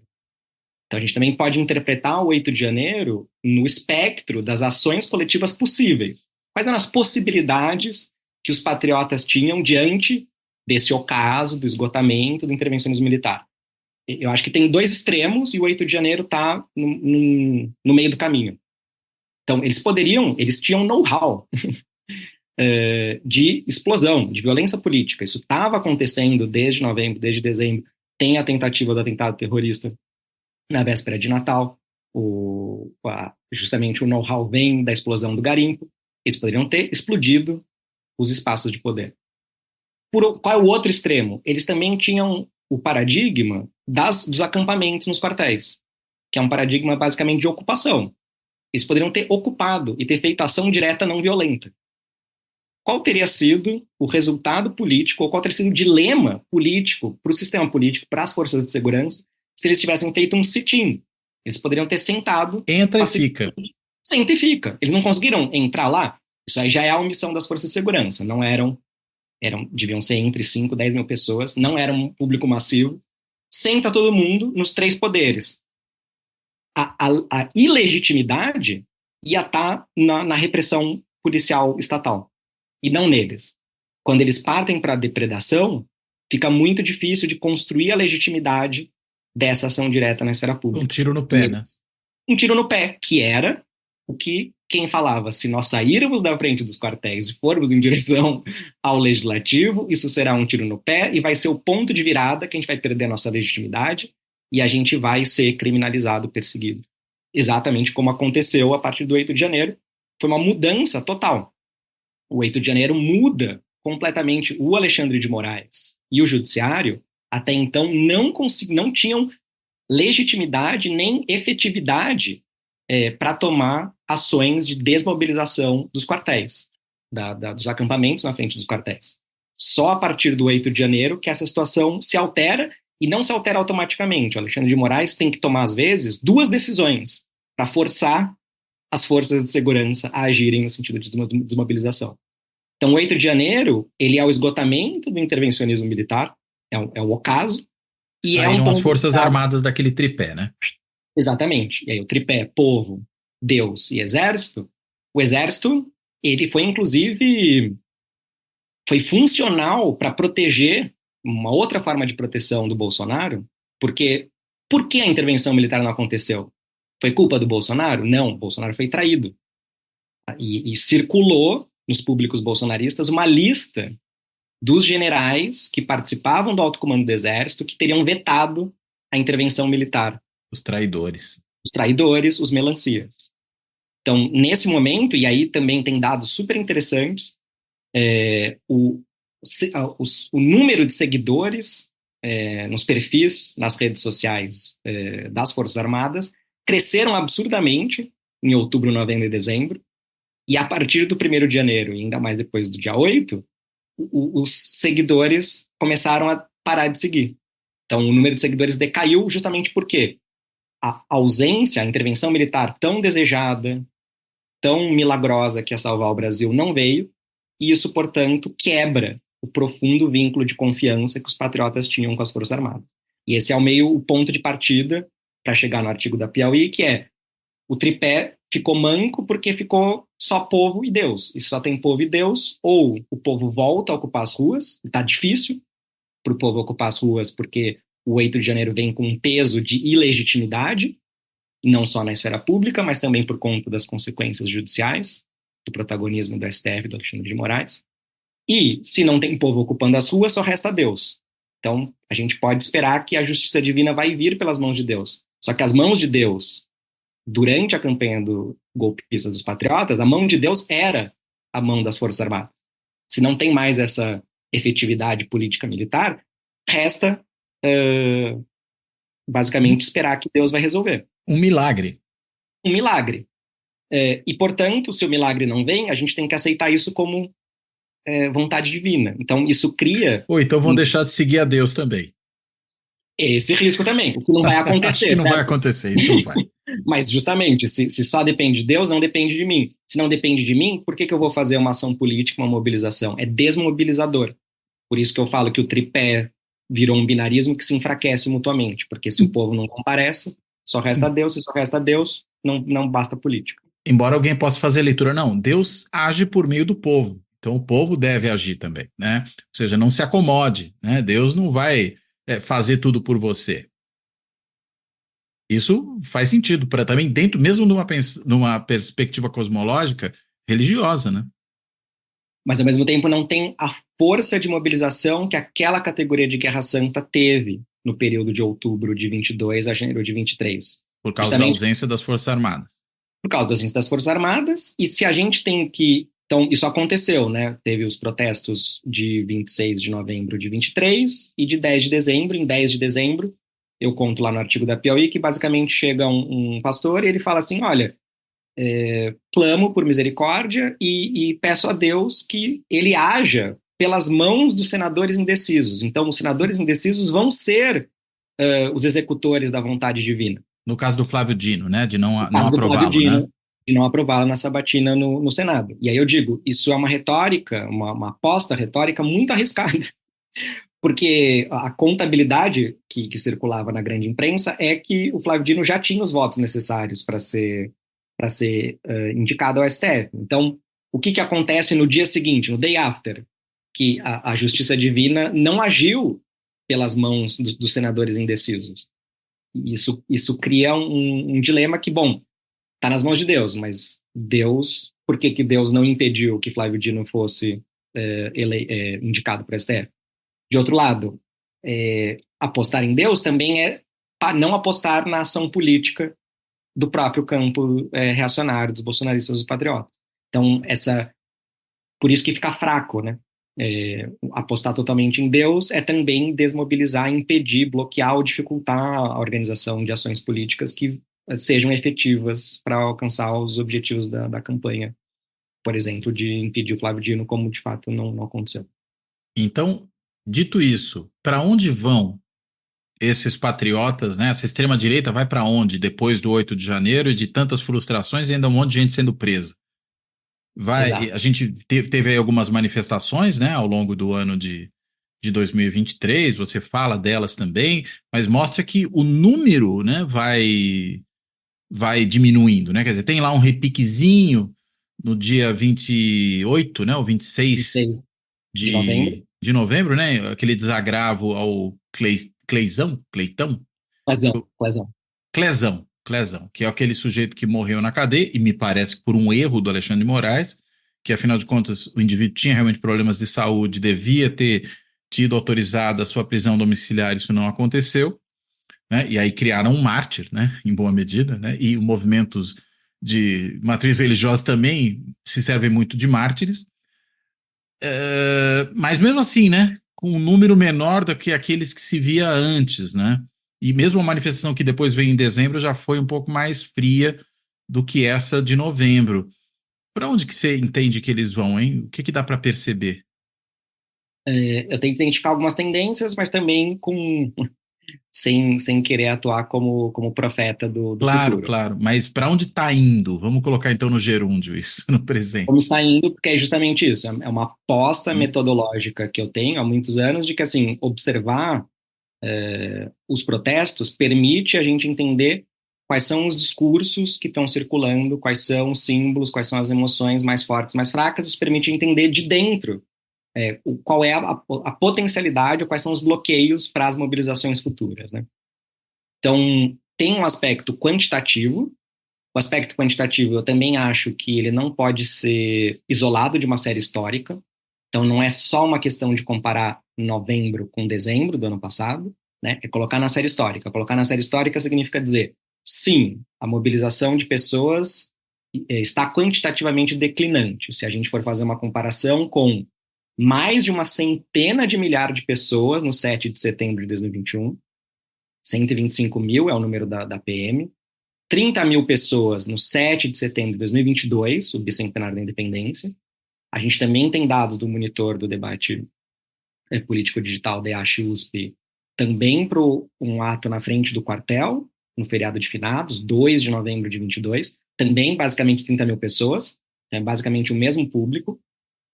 A gente não tem dados, por exemplo, do 15 de novembro de 22, que eu também fiz observação, mas ao observar, ao circular em 2 de novembro, era difícil, eu não conseguia passar. Quando chegava na frente do quartel, não tinha como, eu tive que voltar e fazer todo o caminho pelo outro lado. Não tinha como por quê? Eles te bloqueavam? Muita gente, Ah, tava muito cheio. muito denso. Você não conseguia, tipo assim, foi inclusive um momento claustrofóbico da observação. No Imagina. 15 de novembro, já estava mais vazio, eu consegui circular idas e vindas. Então a gente já vê o declínio, né? Quando chega 2023, a gente passa o ano inteiro de 23 esperando, tipo assim, vamos, os bolsonaristas vão fazer protesto ou não, vão ou não. Chega o 7 de setembro de 23, ou seja, o 7 de setembro ele virou uma data simbólica, paradigmática para esse campo político reacionário. 7 de setembro de 23, eles nem sequer disputam, eles nem convocam o ato. Eles abrem mão, que eles têm um pouco essa leitura das consequências de criminalização, de perseguição, de estigmatização, etc. 15 de novembro é a primeira tentativa que eles têm de tentar convocar pessoas, é uma espécie de fracasso, porque basicamente 200 pessoas comparecem. 26 de novembro, o dado que a gente tem são mais de 10 mil pessoas. Eu não considero isso um fracasso, se a gente for considerar que é uma retomada, é um processo de retomada, não só da ocupação das ruas, mas da legitimidade da ação coletiva dos patriotas, dos bolsonaristas, diante da ressaca do 8 de janeiro, pós 8 de janeiro. Então, por si só, a gente pode ler como algo no longo prazo tem um declínio, mas se a gente for pensar 7 de setembro, 15 de novembro, 26 de novembro, a gente tem um crescimento, uma tentativa de retomada. Ou pelo menos um repique, né? Um repique. E esse repique, um dos motivos da força quantitativa é o que você bem falou, que é, da mesma forma como a narrativa da Guerra Santa ela é muito poderosa, a narrativa de um mártir, um preso político, então tem várias apropriações de termos que a extrema-direita faz da esquerda, por exemplo, presos políticos, teve um sequestro da temática dos direitos humanos, e como você bem falou, o caso da morte do Clesão, a gente tem que reconhecer, o sistema carcerário brasileiro é desrespeitador dos direitos humanos, e os patriotas também têm direitos humanos, então a gente também tem que considerar a importância que esse setor, óbvio que a gente pode ler como um sequestro estratégico, mas por outro lado é isso, a gente também tem que defender os direitos humanos, inclusive dos patriotas que estão no sistema carcerário. De um lado o mártir, de outro lado a construção do Alexandre de Moraes como um tirano, como um ditador de toga, que é um assassino. Então, isso para mim é uma descrição bem importante do artigo, que é um momento que, em diversos momentos, o carro de som é interrompido, o discurso do carro de som, das lideranças que estão lá em cima, por gritos espontâneos das pessoas, gritando assassino, assassino. Então, assim, são milhares de pessoas dizendo que um ministro do STF é um assassino e que o Estado brasileiro assassinou um cidadão por motivos de perseguição política. As pessoas estão basicamente dizendo, é um diagnóstico de que a democracia brasileira não é mais democrática. É um diagnóstico, os patriotas já tinham um diagnóstico, Lula nem sequer tinha sido tomado posse, ali no momento de novembro, dezembro de 22, eles já tinham o diagnóstico de que uma ditadura comunista estava sendo implementada.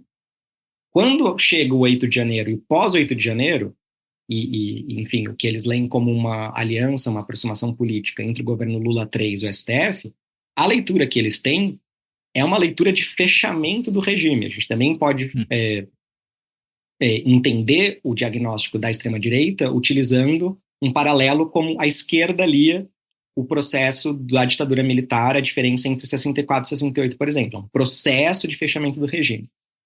O que é interessante é a desconexão entre esse diagnóstico, esse conteúdo, o conteúdo dos discursos que estavam sendo veiculados nesses protestos de novembro e dezembro, são diagnósticos absolutamente pessimistas. A democracia deixou de ser uma democracia, a democracia se tornou uma tirania, se tornou uma ditadura absoluta, regime lulofascista, dizia um dos cartazes. Então, são diagnósticos de fechamento do regime ditatorial.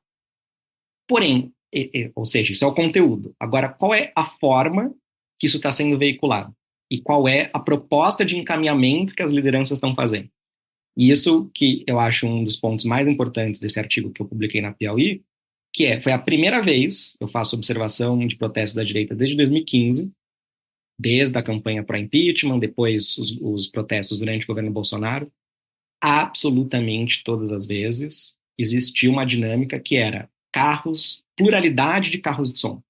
Nunca houve monopólio de carro de som. Sempre tinha uma competitividade, uma concorrência. Tinha o do MBL, tinha o do Vem Pra Rua, tinha o do Revoltados Online, depois apareceu nas ruas, depois apareceu outros, os intervencionistas, os monarquistas. Sempre teve. Isso tem um impacto na dinâmica do protesto.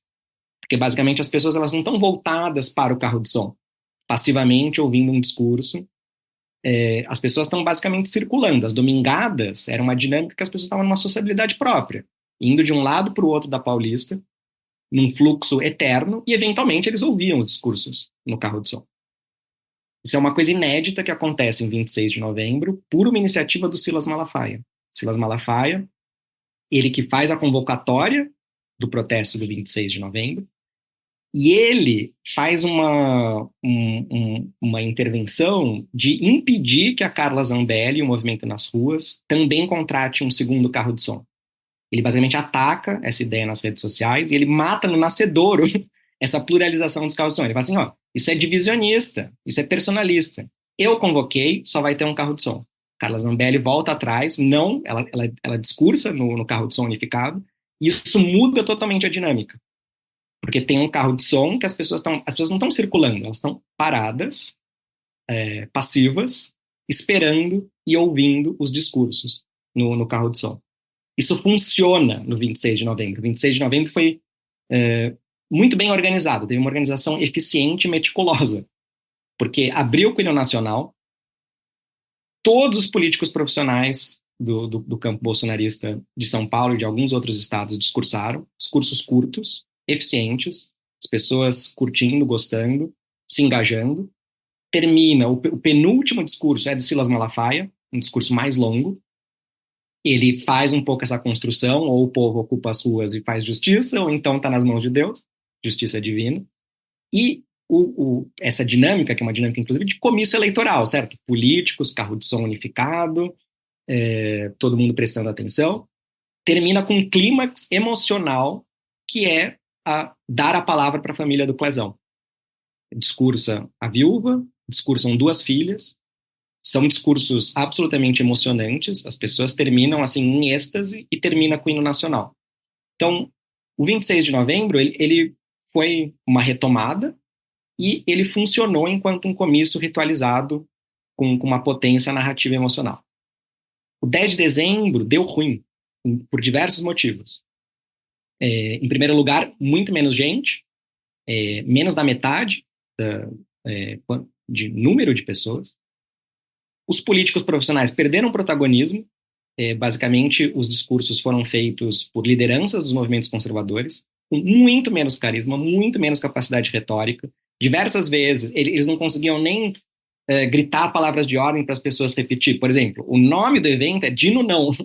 Então, você fala Dino Não. Eles não conseguiam fazer isso. Assim, Flávio Dino no STF? Não. A própria... Eles não tinham, assim, capacidade de propor algo com uma rítmica boa. Dino Não até que era boa a rítmica. Dino Não era boa, mas aí quando chegava o cara, ele tentava ser criativo e original. E aí estragava o slogan. Estragava totalmente. Diversas vezes, essa galera ia discursar, as pessoas no chão do ato começavam a gritar, fazer gritos, palavras de ordem espontâneas. E isso calava, silenciava a liderança que estava no carro de som.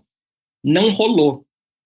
Tentativas, por exemplo, um samba, Dino Não. O samba não era ruim, mas assim, as pessoas não conheciam, então elas não sabiam cantar. Tudo deu muito errado em termos organizacionais. Faltou divulgar o samba antes, né? Faltou divulgar o samba antes, exatamente. Era o lançamento do samba no dia. As pessoas não conseguiam acompanhar. E eu estava ali prestando atenção, tentando anotar a letra e tal. Eu não conseguia acompanhar, imagina as pessoas que não estavam super prestando atenção.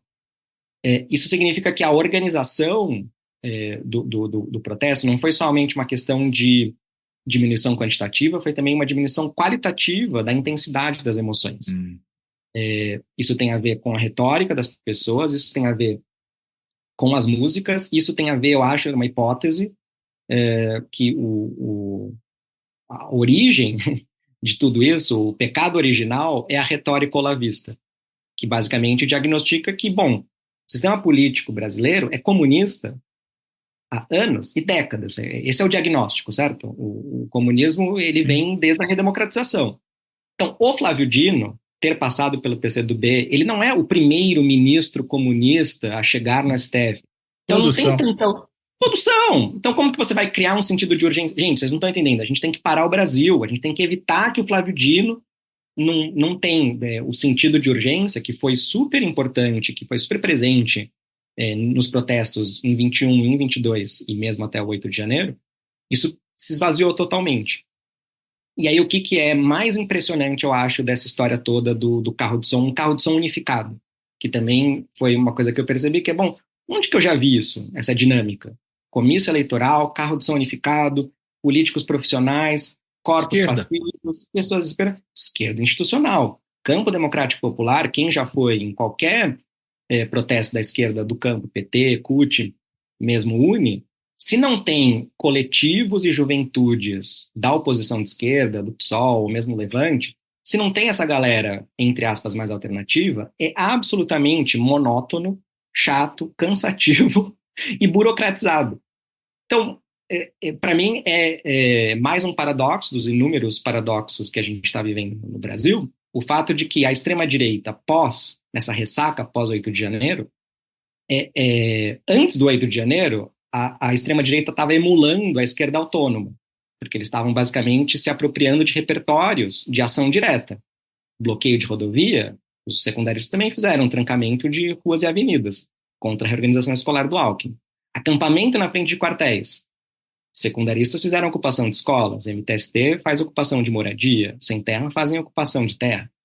Então, eles estão ali emulando a ação Embora direta. eles estejam indo lá ou foram, né, no 8 de janeiro, não para ocupar, mas para, na verdade, como é que é a palavra? Reintegrar a posse. Reintegração de posse, porque um pouco, de contas, é uma ocupação ao inverso, né? De um lado, reintegração de posse, de outro lado, que eu também chamo de profanação, que é assim, olha, eles chegaram num tal ponto que é também a pluralidade dos sentidos do 8 de janeiro. Acho que teve gente que estava lá que foi com a expectativa de, bom, criar desordem para a intervenção militar criar ordem. Teve gente que estava ali fazendo protesto. Enfim, as pessoas estavam na Praça dos Três Poderes, teve gente que não entrou na sede dos Três Poderes, tava gente que estava fazendo manifestação fora. E tinha gente que eu acho que chegou num ponto de desespero. Perdemos. A intervenção militar não veio, o Lula tomou posse, o comunismo está sendo implementado, o que resta? Destruir, cagar, mijar aqueles símbolos de poder, justamente do executivo, do legislativo e do judiciário. Então, tem essa mudança muito interessante que chega no 8 de janeiro com a extrema-direita emulando a esquerda autônoma e depois do 8 de janeiro, a retomada das ruas, a extrema-direita está emulando a esquerda institucional, as práticas mais moderadas, mais burocratizadas, mais monótonas. E, portanto, isso gera um problema, porque a Guerra Santa, o grau de intensidade emocional da campanha golpista dos patriotas, a intensidade emocional era gigantesca.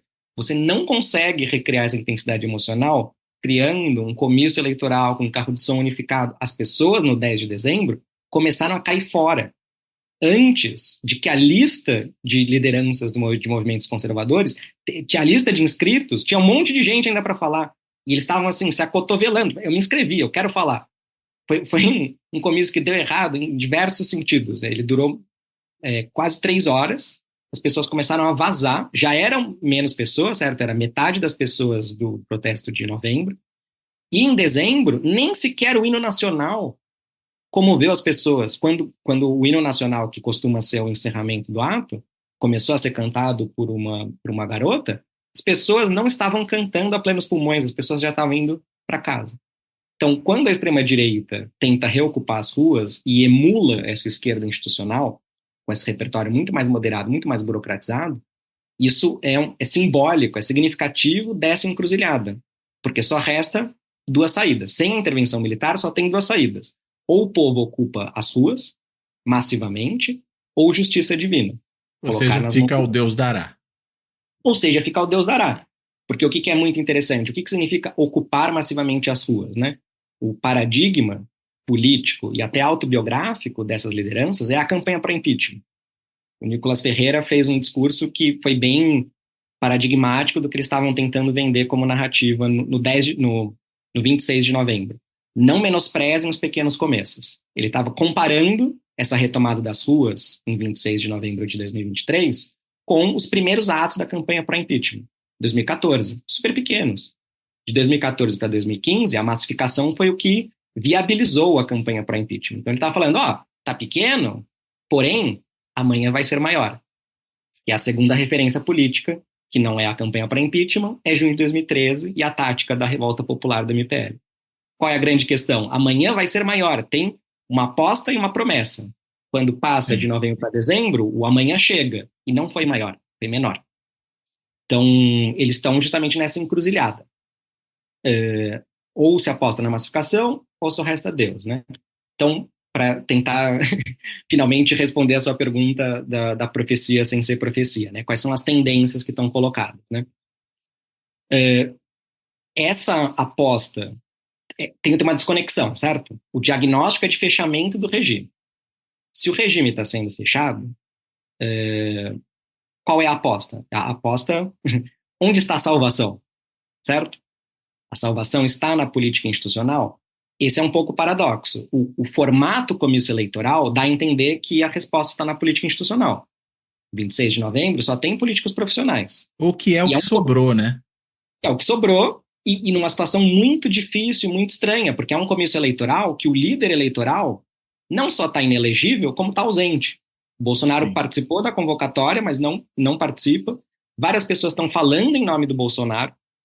Então, a liderança... Nem os filhos, né, tiveram presentes ou estiveram? Filhos em São Paulo não estiveram presentes. Acho que em outras cidades também não.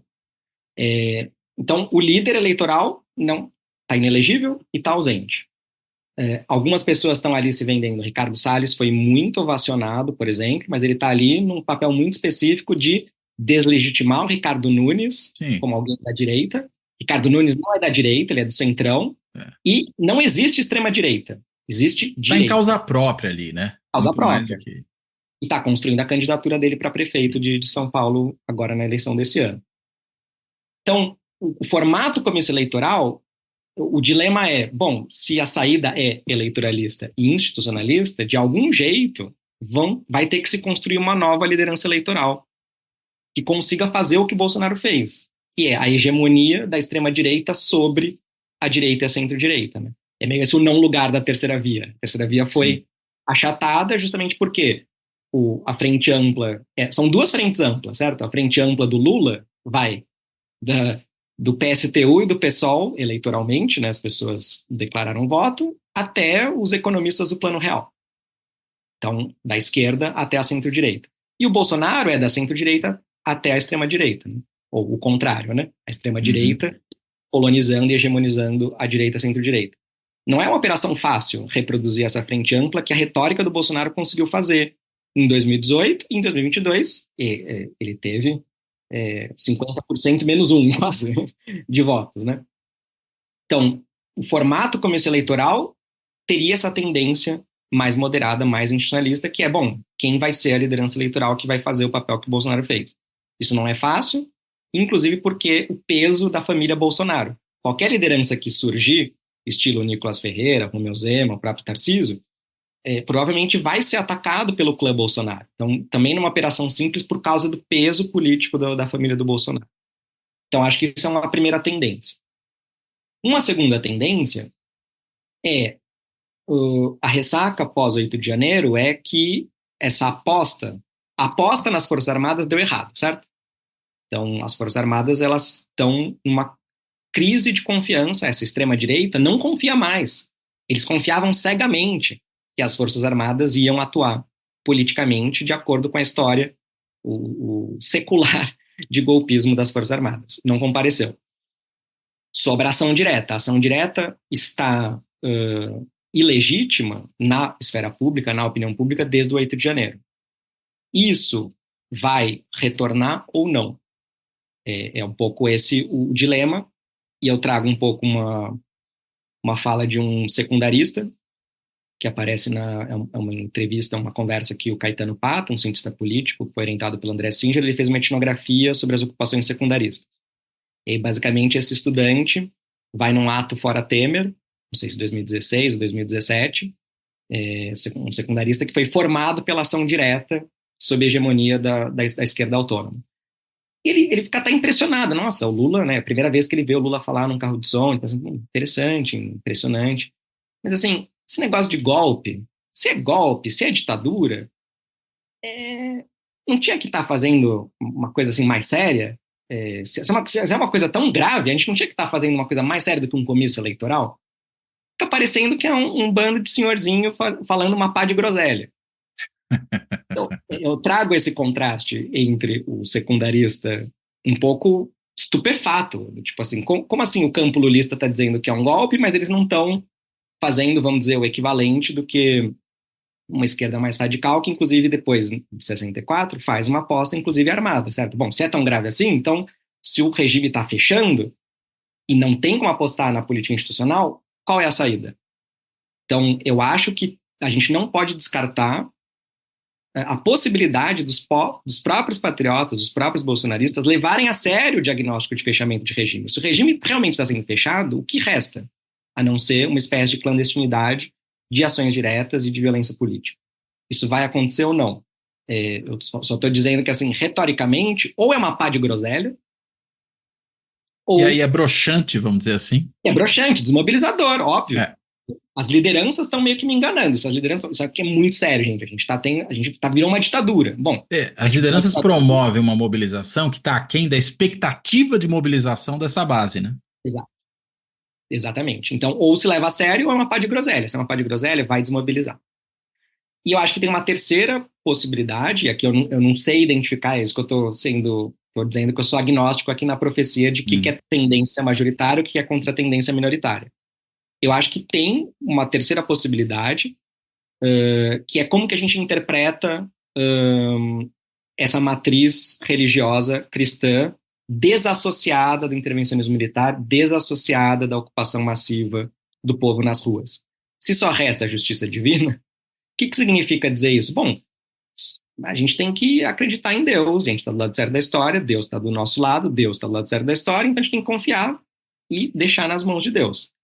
A gente também pode interpretar isso como a expressão simbólica de uma derrota material histórica da extrema-direita. Talvez a derrota eleitoral em outubro de 2022 e a derrota política e judicial que vai sendo construída durante o 8 de janeiro, eventualmente isso também pode estar sendo sentido e interpretado pela própria extrema-direita como uma derrota. Isso num cenário mais forte. Mas se a gente pensar num cenário mais fraco, no mínimo, essa situação dilemática, de encruzilhada que a extrema-direita está, já é uma reviravolta histórica. Porque se a gente for pensar o que aconteceu durante a década de 2010, foi uma extrema habilidade, inventividade, flexibilidade da extrema-direita que conseguiu navegar na internet, nas ruas e no governo. Então, o que a gente viu, a partir principalmente de 2014, isso talvez tenha passado por uma reviravolta que, pela primeira vez nessa década, 14 a 24, é a primeira vez que a extrema-direita não consegue ser inventiva, flexível, criativa, do jeito que ela foi até então. Isso por si só já é uma mudança de cenário, que talvez esses protestos com carro de som unificado, moderado, burocratizado, é uma incapacidade da extrema-direita se reinventar diante de um cenário político que mudou. A partir do momento que a estratégia do Alexandre de Moraes, do STF, de criminalização, e tem também uma construção da ilegitimidade da ação direta e da ação política e do intervencionismo militar da extrema-direita, eles estão numa situação que ou eles se reinventam, ou então eles vão ter que se adequar a essa justiça divina, que significa uma passividade que, inclusive, impede a política massiva de ocupação das ruas. Então, acho que isso sintetiza um pouco as três tendências que eu vejo. A partir da observação dos protestos, são essas três tendências que eu consigo identificar, que é a história que vai dizer qual dessas tendências que é majoritária ou qual que é minoritária e vai ser suplantada. Muito bom. Excelente, Jonas. Muito, muito interessante esse cenário que você descreve, muito esclarecedora essa conversa. Eu quero te agradecer muitíssimo e quero te devolver a palavra aqui para você, se porventura ainda tiver algum ponto que você acha que a gente não tocou e ainda é importante mencionar, você possa trazer, e para fazer também, claro, a sua amarração final, por favor. Ótimo. Bom, Cláudio, eu que agradeço aqui a oportunidade, não só pelo espaço e pela amplificação, né, que o seu canal permite, mas também quando a gente é instado a responder as perguntas, também ajuda a gente a esclarecer, sistematizar a pesquisa, o pensamento, expressar. Então, por isso eu sou super agradecido. Acho que a última coisa que eu gostaria de falar, que a gente falou muito da extrema-direita, mas a gente falou menos da esquerda, né? Sim. e todo o processo político é relacional, é interativo. Então, as reconfigurações e as dificuldades de reconfiguração da extrema-direita também têm impactos para a esquerda, né? Eu insisti bastante nisso em falas, em palestras, em artigos, que o pós-8 de janeiro, a gente estava numa situação que eu acho que a esquerda estava um pouco presa numa espécie de areia movediça dessa situação paradoxal. Eu tenho um pouco esse diagnóstico que o debate público brasileiro contemporâneo ele está preso um pouco nesse paradoxo que é, bom, a construção do 8 de janeiro é a construção de uma extrema-direita que é rebelde, subversiva, insurgente, e isso meio que força a esquerda, ou pelo menos essa esquerda institucional, centro-esquerda, a assumir um lugar que eu tenho chamado de esquerda da ordem. Então, se criou uma espécie de aliança e similaridade ou proximidade política ideológica muito surpreendente entre a centro-esquerda, o governo Lula 3, e a abordagem, vamos dizer assim, mais punitivista do Alexandre de Moraes. Como eu disse no começo, né, ou em algum momento da nossa conversa, uma pesquisa anterior que eu participei foi sobre as ocupações secundaristas. Alexandre de Moraes é um protagonista de ambos os processos. O Alexandre de Moraes era secretário de Segurança Pública do Geraldo Alckmin em 2015 e 2016. Em 2015, a ação direta dos secundaristas constrói uma tal legitimidade na esfera pública que o Alckmin é forçado a recuar. O Alckmin é pela segunda vez, como em 2013 ele teve que voltar atrás no aumento de 20 centavos, em 2015 ele também teve que voltar atrás no projeto da reorganização escolar. Em 2016, os secundaristas eles tentam fazer uma nova leva de ocupação de escolas, e o Geraldo Alckmin, o Alexandre de Moraes, como secretário de Segurança Pública, ele é o artífice de uma nova estratégia jurídica que significa, nós vamos fazer reintegração de posse, a polícia pode fazer reintegração de posse das escolas ocupadas, independente do judiciário. Porque o judiciário basicamente se tornou um problema para o executivo, porque o judiciário reconheceu a legitimidade da ação direta como desobediência civil. Esse mesmo Alexandre de Moraes, que fez essa estratégia jurídica repressiva e autoritária contra o secundarista, é exatamente o mesmo Alexandre de Moraes que tem o protagonismo nos processos judiciais pós-8 de janeiro. Eu tenho um pouco essa hipótese, o Alexandre de Moraes ele ficou no mesmo lugar. O que mudou foi o espectro político, que foi muito mais para a direita. Quem é que está peitando, né? Quem é que está peitando, exatamente. A extrema-direita que está peitando, a extrema-direita que está se apropriando da ação direta e está criando essa estratégia insurgente, subversiva, rebelde. E a gente tem uma tal situação, se a gente for lembrar, né, não sei se todo mundo tem essa memória, lá por 11 de janeiro, o Messias da AGU faz um pedido de suspensão temporária da liberdade de manifestação que o Alexandre de Moraes concede, lá por 10, 11 de janeiro de 2023. Então tem uma tal situação que, por que é a esquerda da ordem? É uma esquerda que atua contra a liberdade de manifestação. E a gente, eu acho que assim, protesto, desobediência civil, ação direta, é também um teste da democracia, certo? O problema dos patriotas não é o uso da tática de ação coletiva, é a pauta golpista, é a reivindicação golpista que atenta contra a democracia. É o objetivo que era muito diferente desse ponto de vista daquele dos secundaristas, né? Exatamente. Só que a gente também não pode correr o risco de jogar o bebê com a água do banho, que significa criminalizar toda forma de ação direta. Então, durante 2023, o meu diagnóstico era um pouco esse, a situação que a extrema-direita está tão insurgente que a esquerda está colocada contra a parede e ela tem que se aliar ao Alexandre de Moraes. E eu não consigo visualizar daí a possibilidade da esquerda propor, inclusive, transformações sociais em sentidos de democracia, diminuição de desigualdade, a emergência climática. Tudo o que está acontecendo se a esquerda fica reduzida a essa posição de esquerda da ordem, a gente está em maus lençóis, em termos da construção democrática no Brasil. O fato de que a extrema-direita está reconstruindo a legitimidade da associação coletiva da ocupação das ruas como uma reconstrução um pouco ordeira em termos de comício eleitoral, isso pode querer dizer a possibilidade também da esquerda se livrar desse lamaçal, dessa areia movediça, desse paradoxo que a esquerda está contra a parede e que ela vai ficar defendendo a ordem e vai ficar se aliando com o Alexandre de Moraes. Eventualmente, isso pode ter um impacto no sentido da esquerda também se reconfigurar. Agora, se aquela tendência de que a extrema-direita está só numa pausa momentânea e a ação direta e a clandestinidade e o diagnóstico de fechamento de regime vai ser levado a sério, isso repõe o paradoxo que a esquerda está colocada contra a parede. Então, eu estou bastante interessado para ver se essa tendência pode também ter implicações para a reconfiguração da esquerda para além da base de apoio do governo Lula 3. Então, acho que essa é a última coisa que eu gostaria de trazer, pensando quais são os impactos no processo político brasileiro. Esse me permite só um ponto, e parece também o seguinte, né? Que enquanto não se fecha esse capítulo da investigação e, eventualmente, do sentenciamento desses que foram responsáveis pela tentativa de golpe, isso vai ficando em aberto, né? Exato. Quer dizer, para você fechar esse capítulo e, eventualmente, pensar numa reconfiguração da própria esquerda e até eu diria do centro, não a extrema-direita, você precisaria fechar esse capítulo, né? Porque enquanto isso você fica refém dessa pauta, né? E, ao mesmo tempo, a gente só vê a responsabilização dos peixes pequenos, de uma certa forma, isso também implica uma certa perseguição seletiva, que é bom, e cadê a responsabilização dos outros atores financeiros, militares e políticos? Parece que a coisa começou a andar, não sei o quanto isso não tem a ver também com a mudança na PGR, né? De você esperar uma mudança na PGR para poder agir contra esses que vinham sendo protegidos pela PGR antiga, né? Exato. E veremos os próximos episódios para ver se também chega na responsabilização dos militares. Exato, que esse é sempre o vespeiro maior em que ninguém quer botar a mão. E já sabemos também dos resultados que foi do processo da redemocratização brasileira, da ausência de responsabilização na saída da ditadura militar. Perfeito, perfeito. Muito bem.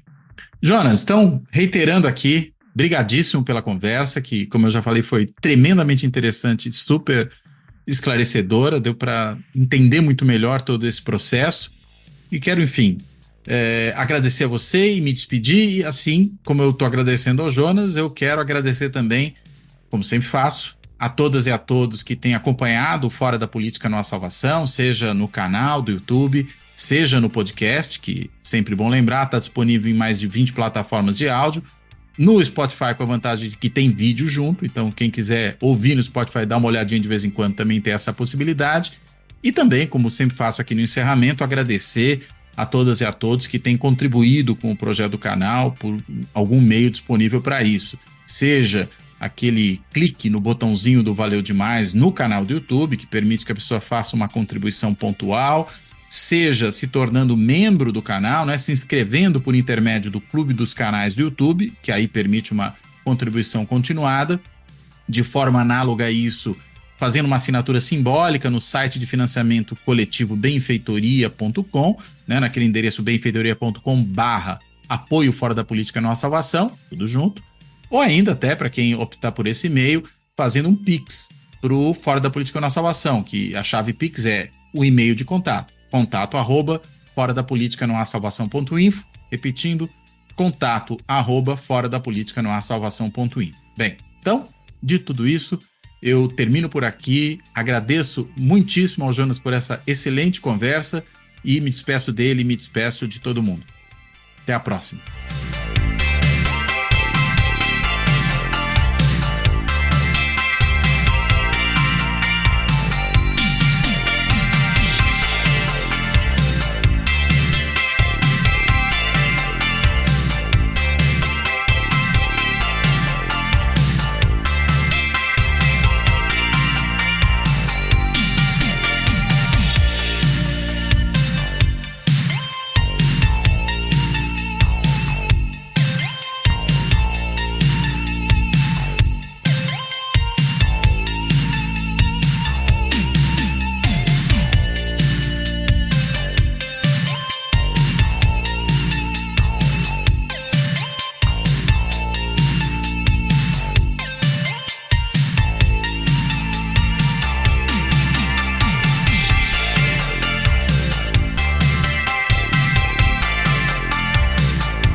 Fora da política não há salvação.